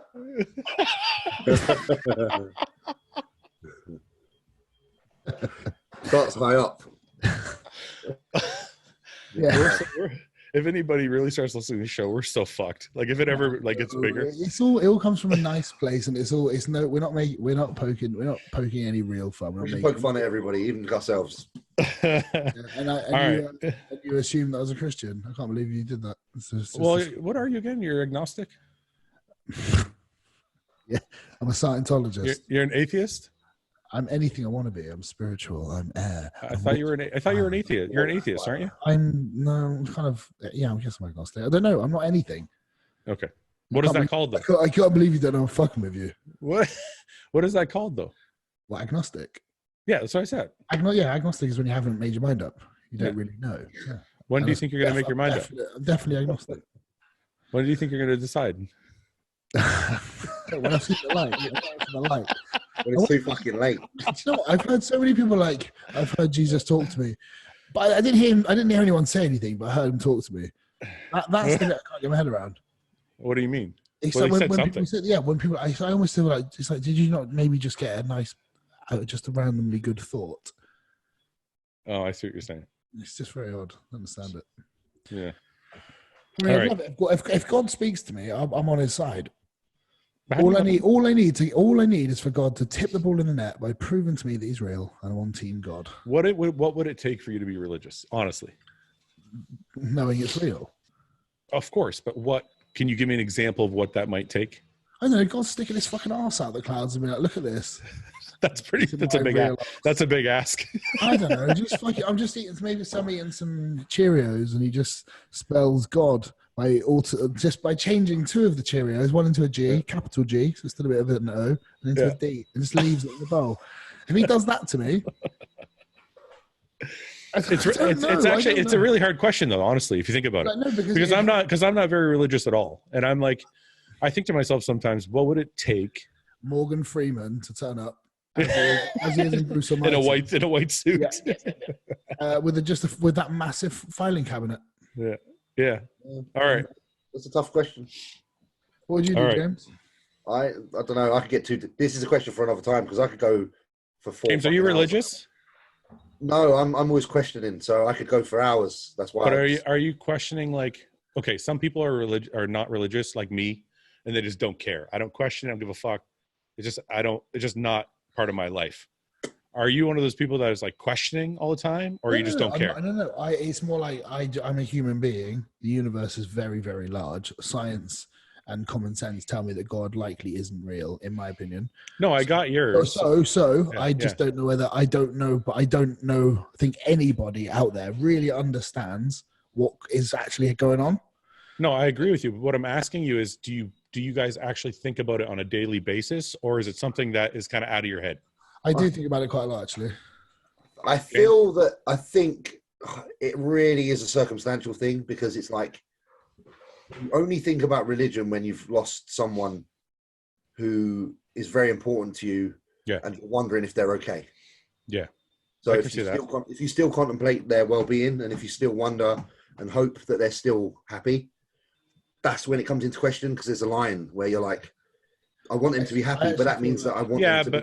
But can I counterpoint that? Yeah, go on. That doesn't mean that. Okay, like for example, my father passed away. 6-7 years ago now, 8 years ago. Yeah. I could still believe that he's somewhere spiritual, but I don't have to believe in God. No, of course, no. That's what I mean. I don't know. Yeah. I don't know if I believe in a. I'm in that configuration stage where I'm like, what do I believe? I can tell you this for sure. For me, for sure, anyway. Yeah. I 100% don't believe in religion. Yeah, but I may believe in a higher power. Yeah. No, I believe in energy. I believe in energy. Fouad, you are. Yes, sir. Agnostic. Is that what I am? Yeah, that's what I was trying to say. Yeah, that's what I was getting at. Yeah. Okay. Yeah, I just have a problem with religion. I feel like it's. I feel like it causes a lot of issues. So that's why I don't call myself anything. But I do. I'm like you. I'm very much a believer in something. There's something going on, like Luke just said, that's out of our understanding and our knowledge. Yeah, just beyond us, and whatever it is, hopefully one day we get a peep, but fuck knows, we'll see. There we get a fucking peep, son. Who fucking knows? One day, just pop like God's like, James, what are you doing here? I'm just having a peep. Oh, this is a good question for Luke.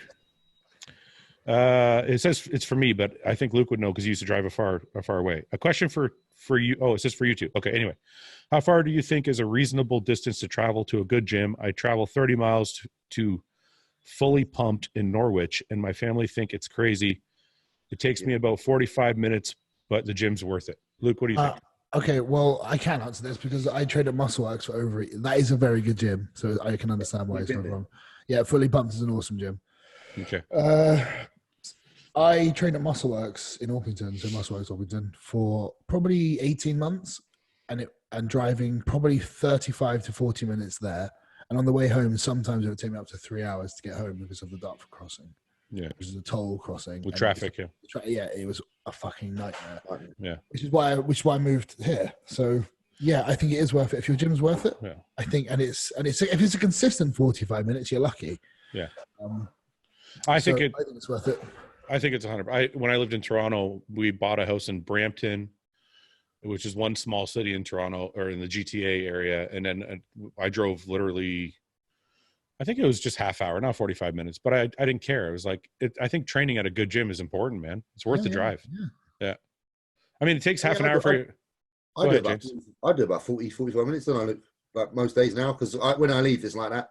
So when I get home, it's probably about 45 minutes driving there. It's about 35. I didn't know it was quite that far. I don't know. Yeah, so I don't mind it. At the end of the day, if you want to use a good facility, you got to do what you got to do, don't you? Well, I actually kind of miss a longer drive to the gym. In the way I know that feeling. I use my drive to the gym to kind of like think. Yeah. And I don't have that now because I live so close. I know. I know exactly what you mean, because now I live in Windsor. Windsor's a small city. The gym is literally like, I can't even finish my pre-workout by the time I get to the gym.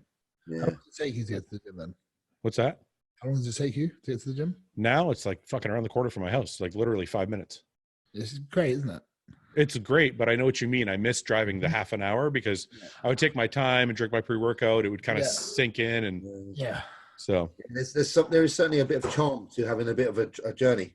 Yeah. I get about 2 songs. That's what I get. Yeah, to the gym about now. Yeah.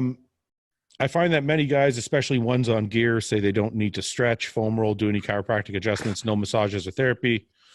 What are your protocols for recovery training? Do you slack on? Okay, we already went over massage, and but why a lot of guys on gear say that? That's why I was just about to say it doesn't matter if you're on gear or not. I don't know what that has to do with it, but it doesn't. Nothing. Yes, nothing to do with it.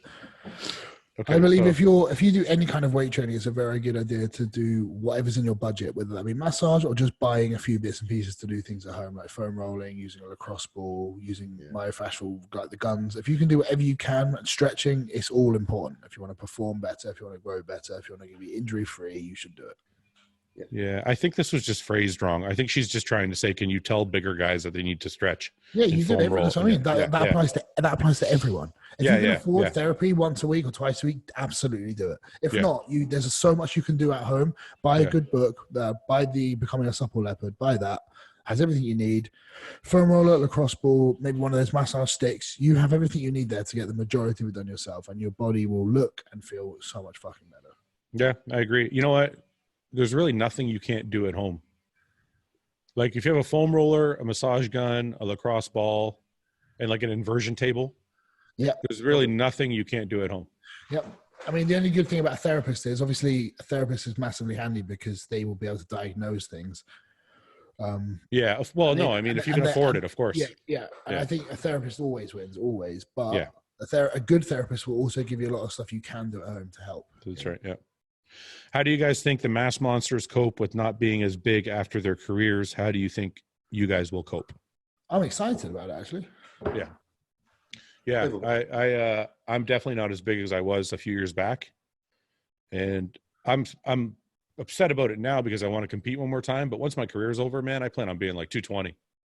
I'm excited to be small. I'm excited to buy clothes off the rack. I'm excited to like not fucking sweat all the time. Like, do you want have you got like a kind of physique in your head about what you want to kind of aim for when you dance it? The Rock.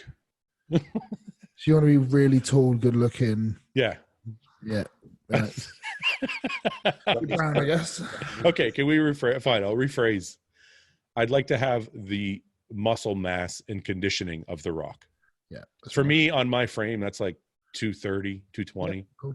Yeah. So that's a good look. What about you guys? What do you think? Do you remember Jason Hart like 2 or 3 years ago when he had the beard and he was he was like aesthetic looking. I think he was like 225, 230. He was very small, but he was very lean, he just looked great. That's the kind of look I'd like to be. Like just a very, very small version of me now. Yeah, I can see that. That's kind of how I feel too. What about you, James? Are you gonna miss being humongous? No, because I've had a taste of it. I remember when I had that year out and I did the mountain climb. I lost a lot of weight, and I like being agile and I like being able to do things. So I think as long as you're occupied with other things to do that are still physical but different kind of physical, it won't bother me at all. Yeah, I'd likely be into fitness more. But what are you, James? Yeah, I think so as well. Yeah. I think, but physique goal wise, I think someone like Jay looks great for his age, like for his his time Jay's off. still huge though. I feel like Jay's still too big. I think he's big. Yeah, he is big. He is big. I'm more like along like what Luke said, like kind of. But I reckon I'd like to be about 16 stone. Jay's big, but he looks comfortable. Like he looks comfortable in I his think own. Jay's only big because his genetics are big. Yeah. I think most people here, that's it's where his body's just gone, that will stay here. This is nice. Yeah. There's a lot of most people will probably be a lot less than that. That's right. I agree with that.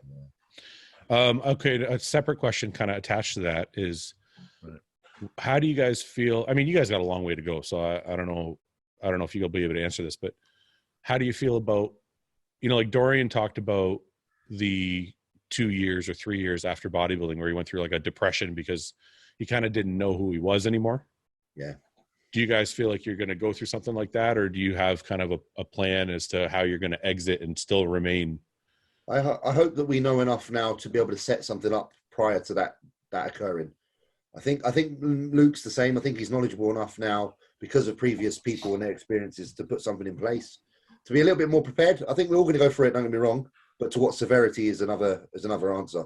But I think we'll be able to cope with it more because I think we'll already have other things occupying us at the time. I feel like you guys both have other things in your lives, even though maybe not right at this moment. Yeah. But I feel like you guys are going to be fine when bodybuilding's done. I think so. Because it's not, as much as we love it, we already contemplate after. Me and Luke have already spoke about after. Yeah. You know, it's like Dorian probably never spoke about after. He was so fucking, there was no after. That's right. I always view my physique as borrowed and temporary as well. Yeah, that's important. That's good. So how I look like right now, this is just temporary. It's constantly in a state of change. Yeah, that's really good, man. At 30, there was no fucking thought in my head. I was like, I'm going to just do this till I die. I don't think I started contemplating any type of retirement until I was 35, 37. Yeah. And then I was like, okay. I already thought about it. Like, it actually kicked in when I turned 30. Like, that's great. I think because I'm more aware of mortality, and health. Yeah. Because I think now we're a lot more aware of health and stuff. You do contemplate things differently. Like, we do care about stopping at the right time. Actually, it's interesting you brought up health. There's a guy who I won't name, but is a complete fucking cocksucker, who if I ever see in real life, I'd probably punch right in the face, but who is spouting a bunch of lies. I just want to tell anybody listening that if you have any questions about any of the health stuff that I've put out online about my blood pressure, my kidneys, anything else, please just DM me directly on Instagram. I will answer you. But there's just people spouting a bunch of fucking lies, dude, and I couldn't believe what I was seeing. So about you. Yeah, about me, and they're saying that I'm taking Cialis for my blood pressure, and I'm an idiot, and I should see a doctor. And I'm like, listen, I saw a doctor the day after I saw my blood pressure numbers, and I've been on a blood pressure medication about 4 weeks after talking to my doctor because he wanted to give the supplements I was trying. I was doing a supplement list from Dante. Yeah. Yep. And I had shown it to the doctor already. And the doctor's like, okay, I like this. Let's try this for a little while. So I tried it for about 4 weeks, I think. And my blood pressure actually dropped to about between 130 and 140, which is almost normal. It's very close. Sorry, the top number is 130, 140. So it's like 130 over 95, I think, or something like that most of the time. Yeah. And my doctor's like, okay, it's been about 4 weeks. I think we should probably put you on a low dose of blood pressure medication to go the rest of the way. So Dante's protocol worked, but I actually went on another 20 milligrams of azilsartan, which is an ARB, which brought me all the way down to 110 over 65, which is like the perfect range. So anyway, I'm just putting it out there because people are fucking spreading lies about what I did and what I've said on the podcast, and that I have kidney issues and I have this and that. And the truth of the fact is this: when I say I have issues, it doesn't mean I'm fucking ready for dialysis next week. When I say I have issues, it could be that my kidney points are 10 points below what I want them to be. Yeah. So you guys don't understand, not you guys, but the people that are making these videos don't understand what I'm saying. They're just creating a thing. Like they make it sound like I'm going to be on fucking in a hospital bed next week. Yeah. And the reason I'm putting this stuff is not to like draw attention to me. It's to, I've gotten a whole bunch of messages about the blood pressure video I put up, and people like thanking me for putting up the protocol and saying to check their blood pressure and all this stuff. That's why we talk about this stuff. It's not because I'm looking for attention. It's because I'm hoping, like when I was 30, had somebody tell me to take blood pressure medication, I wouldn't have any other issues right now. Yeah. So I'm just talking about this stuff so that people that are coming up can go, oh, okay, I can fix this thing over here with this. And, you know. Do you know, kind of feel like that's quite relevant to my point earlier about people just shitting on everything we say because we're pros for some reason. Well, because like all the information you put out there, none of it was stupid. It was all cherry picked, and they made it out that you're stupid and shouldn't even listen. They probably haven't even listened. yeah. They've just heard rumblings and just jumped on it. Yeah, it actually does. It goes exactly to your point. You're right. And I didn't even think of it at the time, but this is the other reason why I'm a little bit stressed out today. This shit's been in my head because I saw this video last night and it really pissed me off. And I'm like, you message them. I didn't, because I know they're fucking scummy people. They want you to mess. They probably want you to. That's what they want. And that's why I won't say their name. But they want it's clickbait. Their whole site is just clickbait. They're just like, you have to tell us after when we get there. you can check it out anyway. But all right, let's the whole point I was trying to make is, if you guys have any questions, one thing I want to touch on just to be good. So I have, like, if you guys have seen some of my videos, I have like these brown spots here on my face. You probably can't see them because of light right now, but they're in some of my other videos. And what's that? They just freckles. No, it's hyperpigmentation. It runs in my family, but the guys are like, well, it's because he has diabetes. And I'm like, oh my gosh, I just did blood work like a month ago. I don't have that. Like, I don't know what the fuck. So the whole point of everything is, if you guys have questions, man, DM me first and I'll give you the answers. I don't give a fuck. Like, I'm not shy about it. So we can move on from that. Sorry. I just want to get that. That was a very good point. I just want to get that off my chest. Right. Let's why don't you choose a question, James, if you want to have a look? Yeah. Sorry, guys. I just go ahead. Are these on your latest posting? Yeah. They're on my page. Yeah. Cool. Yeah. All right, we can't let Fouad always lead the show. As well, if you don't mind. Some of these are good. Let me see. Oh, this is a stupid question. Name a Mr. Olympia that you think you've looked better than. None of them.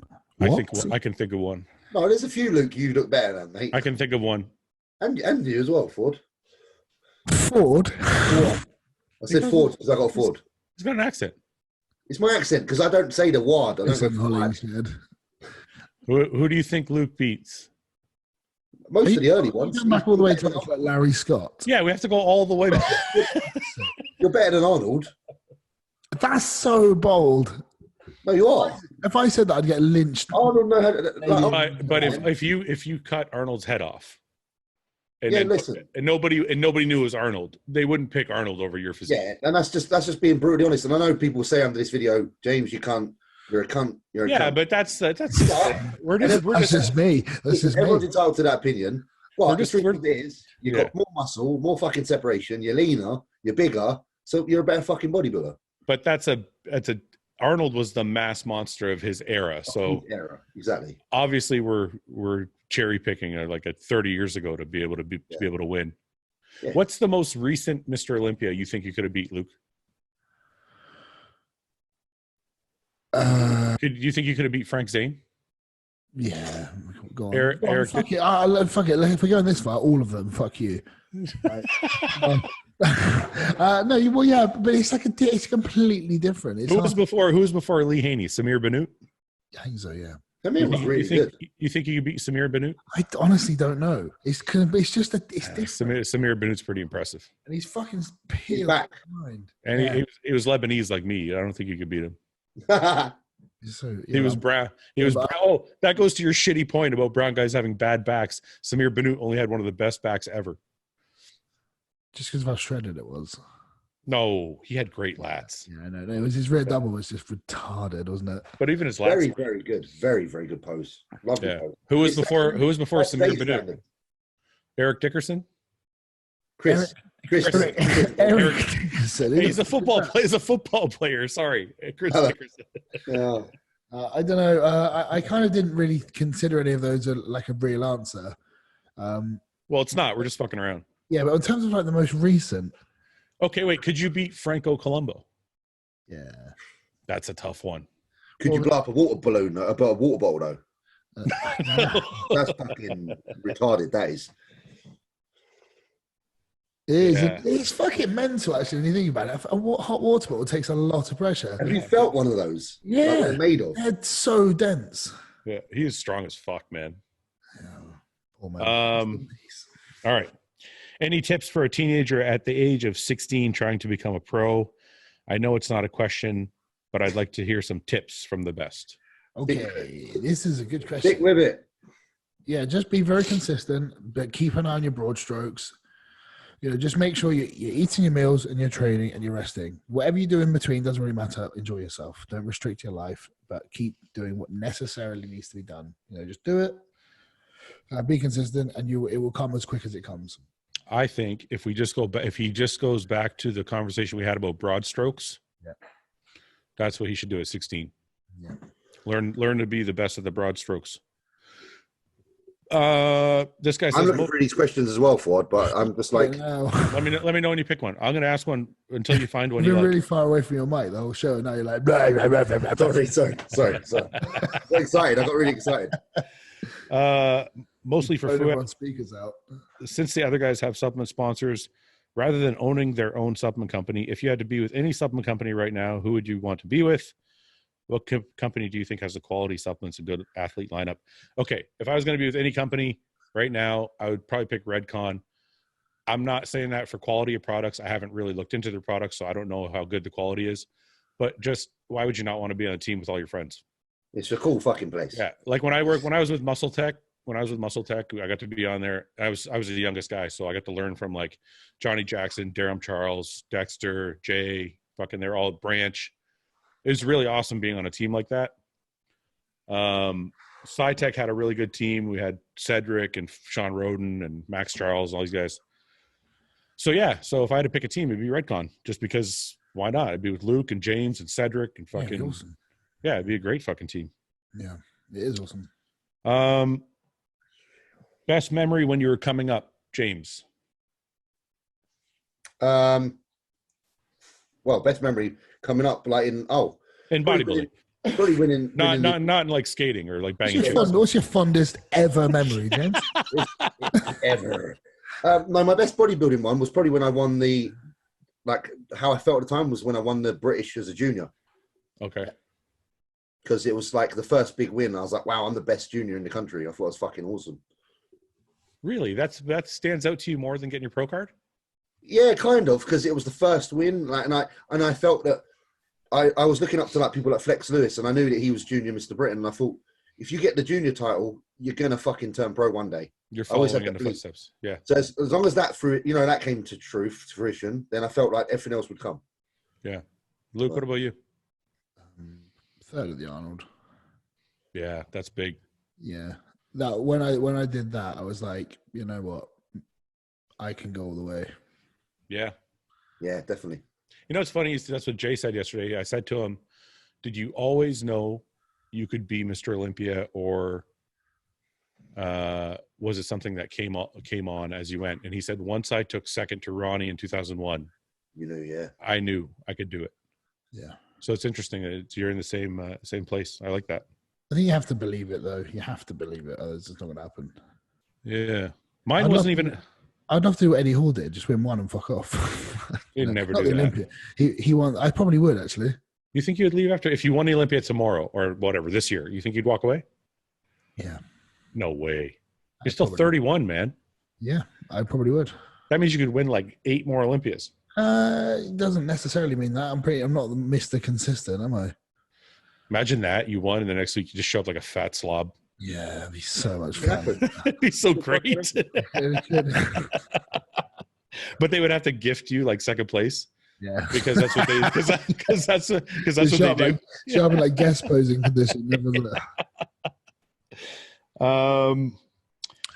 Okay, we already asked the retirement question. What's something they don't tell you don't expect from being 300 pounds? What's something you didn't expect about being 300 pounds? Luke, you go first. I don't honestly know. Give me an example. Well, like for me, I didn't realize like I couldn't drive my fucking car. Like I couldn't, like my Corvette, like when I'm 300 pounds, I can't fit in it. Like I can't drive. Do you know what? Do you know, this is going to sound so bodybuilder stupid. Whenever I had things where I was like too big to do it, I'm like, yeah. So stupid. Like when I'd sit in a plane seat and just be way too big to sit in it, and even if I was forced to stay in it, I'd still be like, I'm just too big for this seat. Really? Yeah, I just think of it like, I get no pride. I get no pride in that. I'm like, this fucking blows. I wish I was small. No, I have friends who are like, who say like they wear do you wear tank tops to the grocery store? I'm like, fuck no. I sometimes have by accident. And I hate it. I can't, man. The only time I want to be big is in the fucking gym. Yeah. I don't take any pride in it anywhere else. Yeah. I like it because when I sit down, I know I'm too big. It's like, I know I've done this to myself. Kind of thing. I'm like, I fucking made this. Good work. I created this monstrosity. Yeah. What about you, James? I went to a theme park and I remember not getting in the ride. And that was upsetting. Actually, going back to that, that's a very good point, James. When I went to Centre Parks with my children, and Leo's mum, we went as a family. It was fucking amazing. It was the most beautiful weekend I've probably ever had. Yeah, I couldn't go on any of the slides on the water. I couldn't do anything in the water park. I wasn't allowed to do fucking anything. How bad did your kid feel for you? Did your kid like, Dad, what the fuck? Fuck them. No, they didn't care because they did loads of activities. Well, my daughter's like fucking 15, nearly 60. She's 16 in like 2 months. Yeah. And she's there on her phone. Yeah, so she didn't even give a shit. Fuck. Yeah. Like, so, and then my son was just kind of whatever we did, he just loved. Yeah, there's a lot of stuff. I can't pinpoint everything, but there's a lot of stuff. Like going to restaurants, man. Walking into a restaurant, some restaurants have the tables like really close. Yeah. Oh yeah. Walking to a restaurant, sitting down at 300 pounds, and they sit somebody right here, and your shoulders like almost touching them, and you're like, there's a lot of things that you don't think about when you want to be a bodybuilder. And then nothing stands out in my head yet. I'm sure something to me where I'm like, fuck off. Go ahead, James. I have a little one that was quite funny. When I was in Romania, there was a little lift in our shitty apartments we were staying in. It was a terrible little wooden lift. And Justin Compton was there with me, and we couldn't both go in the lift because we exceeded the weight. Are you fucking joking? A wooden lift, and you went horrible wooden lift. Shit, you're just absolutely out of your mind. It was scary. But we couldn't go in at the same time. That's like getting in a well and pulling yourself up. Yeah, just standing in the bucket and pulling it. It was. I should have took photos. Of that shit. Name him. Oh, wait, we already read that one. Okay. I've been looking for. Would you rather? This is a really obvious question, but I was going to read it anyway because sometimes, Luke, you surprise me. Okay. Would you rather? Right. Blow another man till he finishes. Oh shit, son. This is so stupid. Or become a strict vegan for the rest of your life. Vegan. Yeah. I mean, Luke, tell me that's obvious, please. Luke will blow the man. I'm comfortably not gay. So it's not. Luke is not. See, even the most obvious fucking question, Luke shocked me every time. No. I'm comfortably not gay. Okay. I also want to win the Olympia. I can't be vegan. I will take the load of the mouth. Sorry. Oh, I know it's horrific, isn't it? It's horrendous because even my own load in my mouth. And I've had it in my mouth. Not a fan. On purpose? Yeah. No, you haven't. Oh. Luke's done weird shit. No, you I've done loads of weird stuff. It's not when I'm on my own. Fuck off. I'm not just like, I don't just go all in my forearm and just go, oh, well, give that a go. Yeah. I think, no. No, I don't do any of that.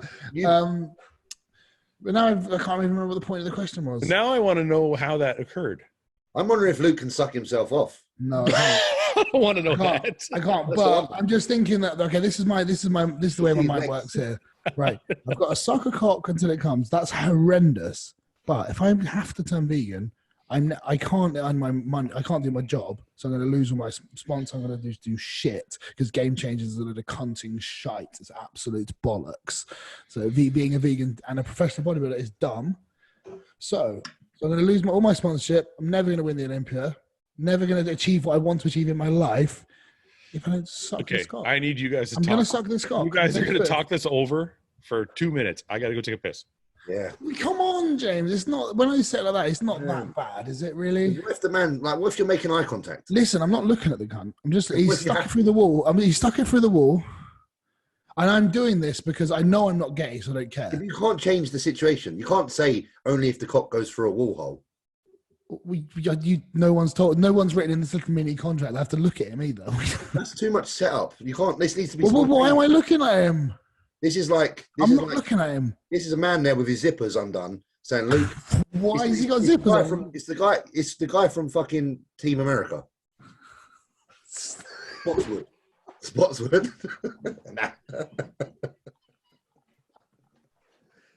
Now suck my cock. Hello, Gary. Fuck off. Hello, Gary. Nice limo. Yes, it is. Now suck my cock. Everyone has AIDS. But that film. If you watch it now, it's so fucking good. What if you're in the back of a limo and he looks at you and he says, "Now suck my cock"? Now suck my cock. But if it's in that scenario, I'm just looking at, and also I'd like to eat meat for the rest of my life. After bodybuilding, if you're telling me that after retiring from bodybuilding, I can't have a burger, you're absolutely out of your mind.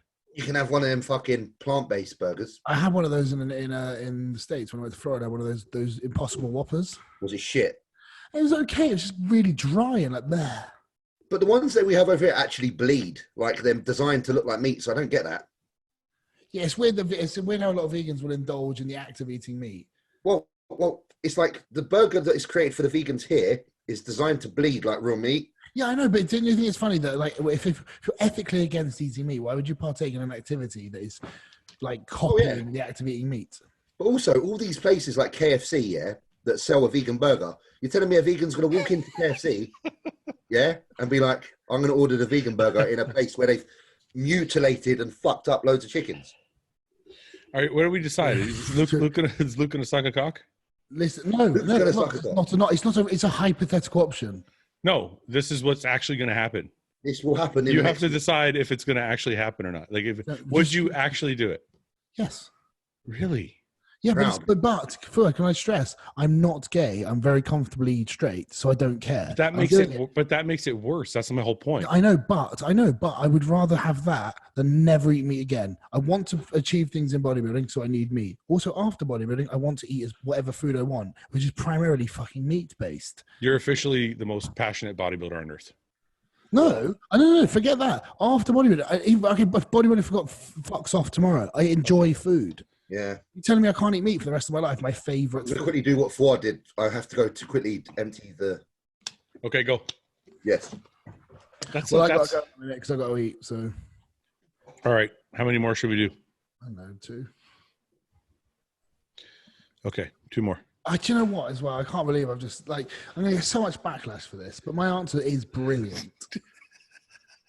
Think about it. Think about it. I would retire, man. I'm sorry. But it's not even about the bodybuilding. It's about after bodybuilding. So you can never have a burger. You can never have a. I just don't want to. I don't want to either. Are you mad? Do you think I want to do this? But I don't think I could bring myself to. I don't know, actually. I'd have to be on a lot of hallucinogens and think it's a cucumber. Just get really, really drunk. They see the way I just said cucumber then? Cucumber. That's how they say it in. Who says that? I think it's Jamaica. They say cucumber. Return to the chat. Not cucumber, cucumber. All right, let's. I'm shocked at you. You never answer the way I think you're going to answer. No, listen. I think you do it on purpose, just to keep the show interesting. Why would I give up everything? The 2 things I have that I enjoy the most in life is if I'm vegan, I can't have ice cream. You're making anything. You're making loads of sense. Yeah. But I still find it almost impossible for me to do. But you can't have ice cream. I can't have yogurt. I can't have cheese. I can have sorbet. All my fucking favorite foods I'm not allowed. I can have a cock. Are we still talking about a dick in Luke's mouth? Yeah, we are. And do you know what? No, we're not going to talk about this anymore. Let's move on. What if it has to be, Luke? What if it has to be what if it's my dick? Oh no! You've ruined the show. He just made it worse. All right. Strap in, James, because it's. If all the Mr. Olympias in their prime, including Arnold, met in the gym to work out and they had to follow each other set after set, exercise after exercise, until they gave up, who do you think would have the mental and physical toughness to win? Dorian or Ronnie? I think Arnold would win. I think Arnold trained like a freak. Hands down, Ronnie. Mate, Arnold was like 2 times a day. Fucking... Yeah, but Ronnie would be like, "Yeah, buddy, nothing really hurts because I'm Ronnie Coleman. I sound like Bugs Bunny, but no one ever seems to notice. Yeah, buddy." If Ronnie gave Watch yourself. Arnold couldn't pick up a weight that fucking Ronnie uses. No, but like he could train for fucking ages. That guy. I think that Ronnie could as well because I don't think Ronnie ever because like he'd just like be like he'd pick up 800 pounds, rep it, and go, bah, yeah. I don't even think he's even registered in his brain that it was heavy. Ronnie's just numb. He's just. I don't think we'll ever see any man. And it wasn't once a day; it was twice a day.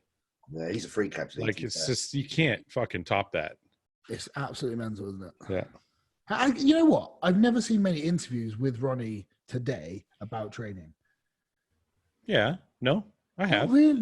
They're not really, are they? They kind of touch on it a little bit and go, yeah, man, I use the barbell and then I use the dumbbell. Well, RX, I think Palumbo did a good one with I haven't seen it. Can you say if there is one? Can anyone send me the link? Because I'll find it. Yeah. I'm fascinated by how Ronnie trained because I've got 2 of his DVDs, but it doesn't really give much away. It just films what he does, and I know a lot of it's for the camera. I'd like to have known the in-depth of why he trained, how he did it, But I don't think it. What do you mean? I don't think it was for the camera, though. What do you mean? Like what? No, like how did he train? Like everyone knows, like Dorian's mentality with training, his training system. Everyone knows it. Arnold. He released a fucking encyclopedia. I think Ronnie was just straight. Oh, you want to know like set for set. I want to know specifics. How, what he did in the gym and why he did it. Yeah. Ronnie is just like decline, flat, incline, just like all the angles. Yeah, that's it. Just all the angles. You can't make fun of the GOAT. I'm not making fun of him. He's fucking unbelievable. I'm just telling you, I want to know more about his training. Would you rather be able to eat all the fat you want without gaining weight or eat no carbs, but have a carved up effect? So this guy love butter. This guy's... I don't know, what the fuck would I love to just be able to eat?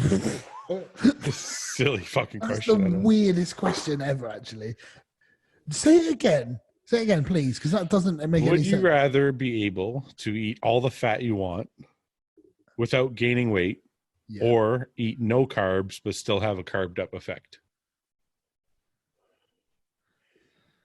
That's how I feel about it. What? How do you feel about it? Like completely confused. I'm like, what? Yeah, yeah. I'm confused because I'm reading another question that's just as stupid. What is it? Give me this one. Give me this one. That's a stupid question. I like that question. That's stupid question number 1 of the week. What's yours, James? This is, would you rather have a donkey be your only way of transport or have it be a giraffe?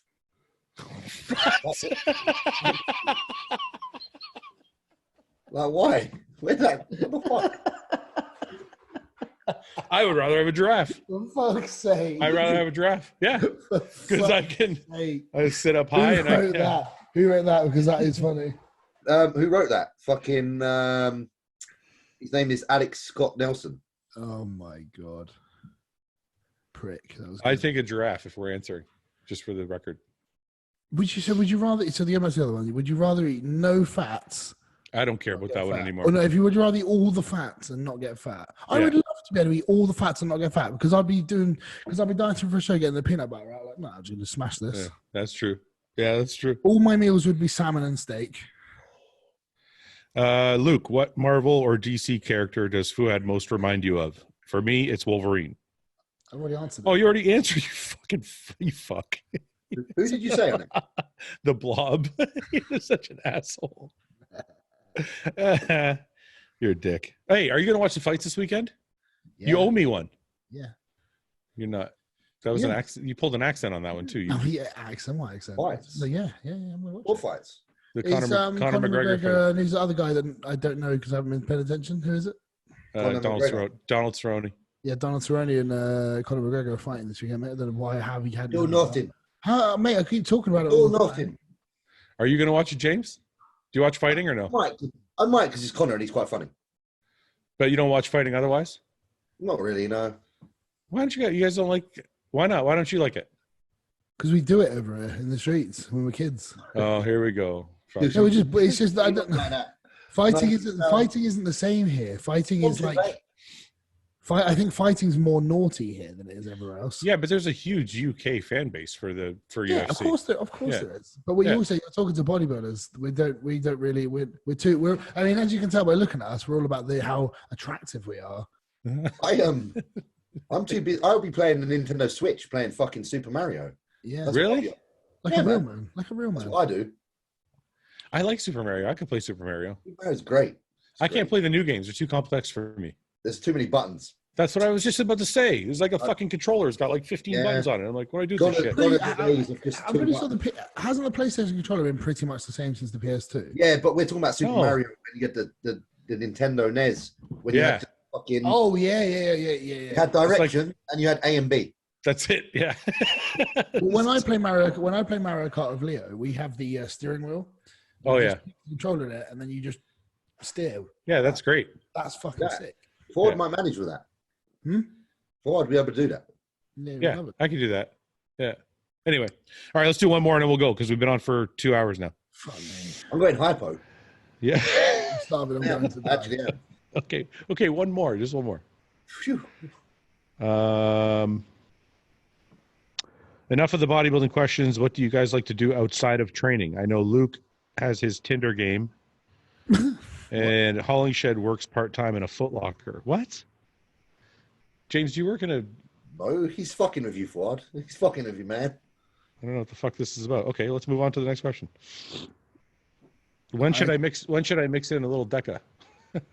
When? That's all it says.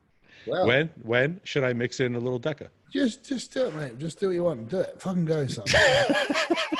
Right now. All right, I think that's a good way to end the show.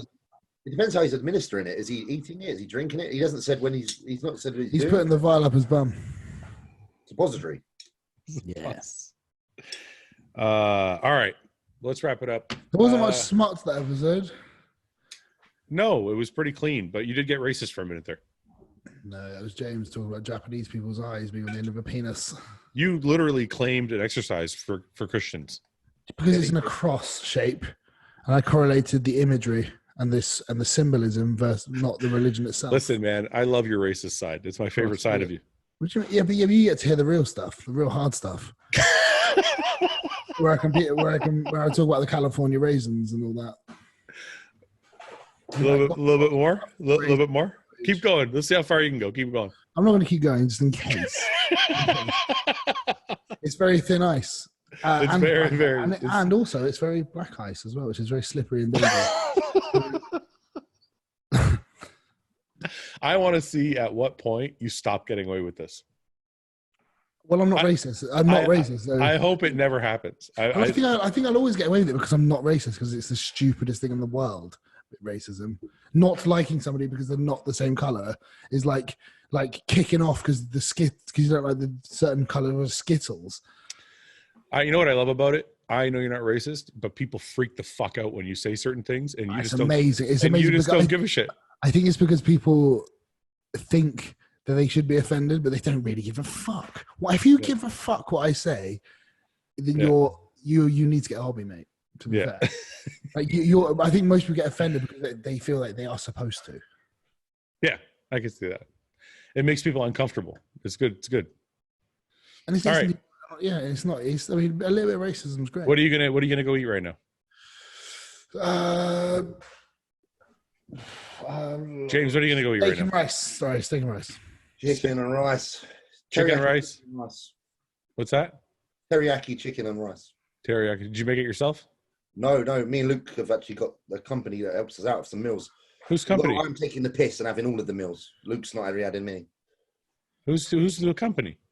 It's called Life Food, and they're a meal prep company, and they actually have all their catering facilities in Muscleworks Gym. It has one of the same owners, and so they have the online. What's the website, James? Life Food.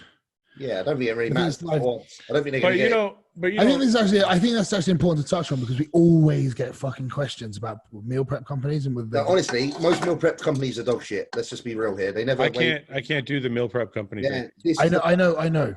The reason James and I can is because we can actually see them being made. Yeah, like literally. They weigh it exactly how we want it. But also, you can actually go on the site and they will. You can actually have it all your food weighed, measured to how you want it as well. I just can't. I feel like when I do the food prep thing, I've done it a couple times. The food all kind of tastes the same. No, theirs is very good because they have actual chefs doing it. So there's a Jamaican girl that works in there. She's brilliant. Her food is fucking amazing. They do jerk, they do peri peri, they do teriyaki, they do herb and lemon and herb. Yeah, it's life-food.co.uk. They deliver nationwide.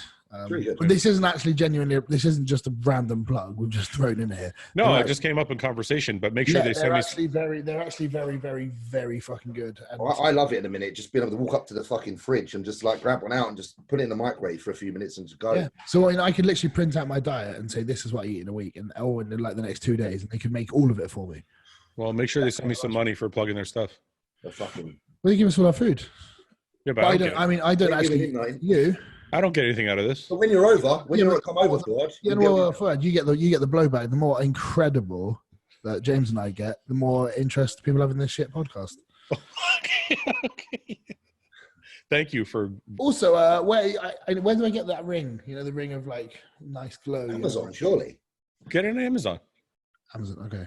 All yeah. Right. Because I want to get one of those because I want to get my studio set up. I've requested a big Redcon banner because I'm sick of all this hostile nonsense. You guys are both wearing. Well, he's wearing a Nike shirt today, but you're wearing a Redcon shirt. It's good enough. Yeah, I got sweaty.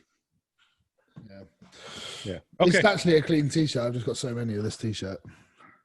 It looks like the same t-shirt you wear every week. That's because I always wear the same t-shirts because I have the same. Because like I say to Redcon, I was like, guys, can you make me some 4Xs because you haven't got them? And they're like, yeah, we'll make you a mix of t-shirts. So they'll send me 7,800 of the same t-shirt. It's brilliant. Well, I've inherited a few. Yeah, perfect. All right, guys. I'll catch up next week. Yep, it will.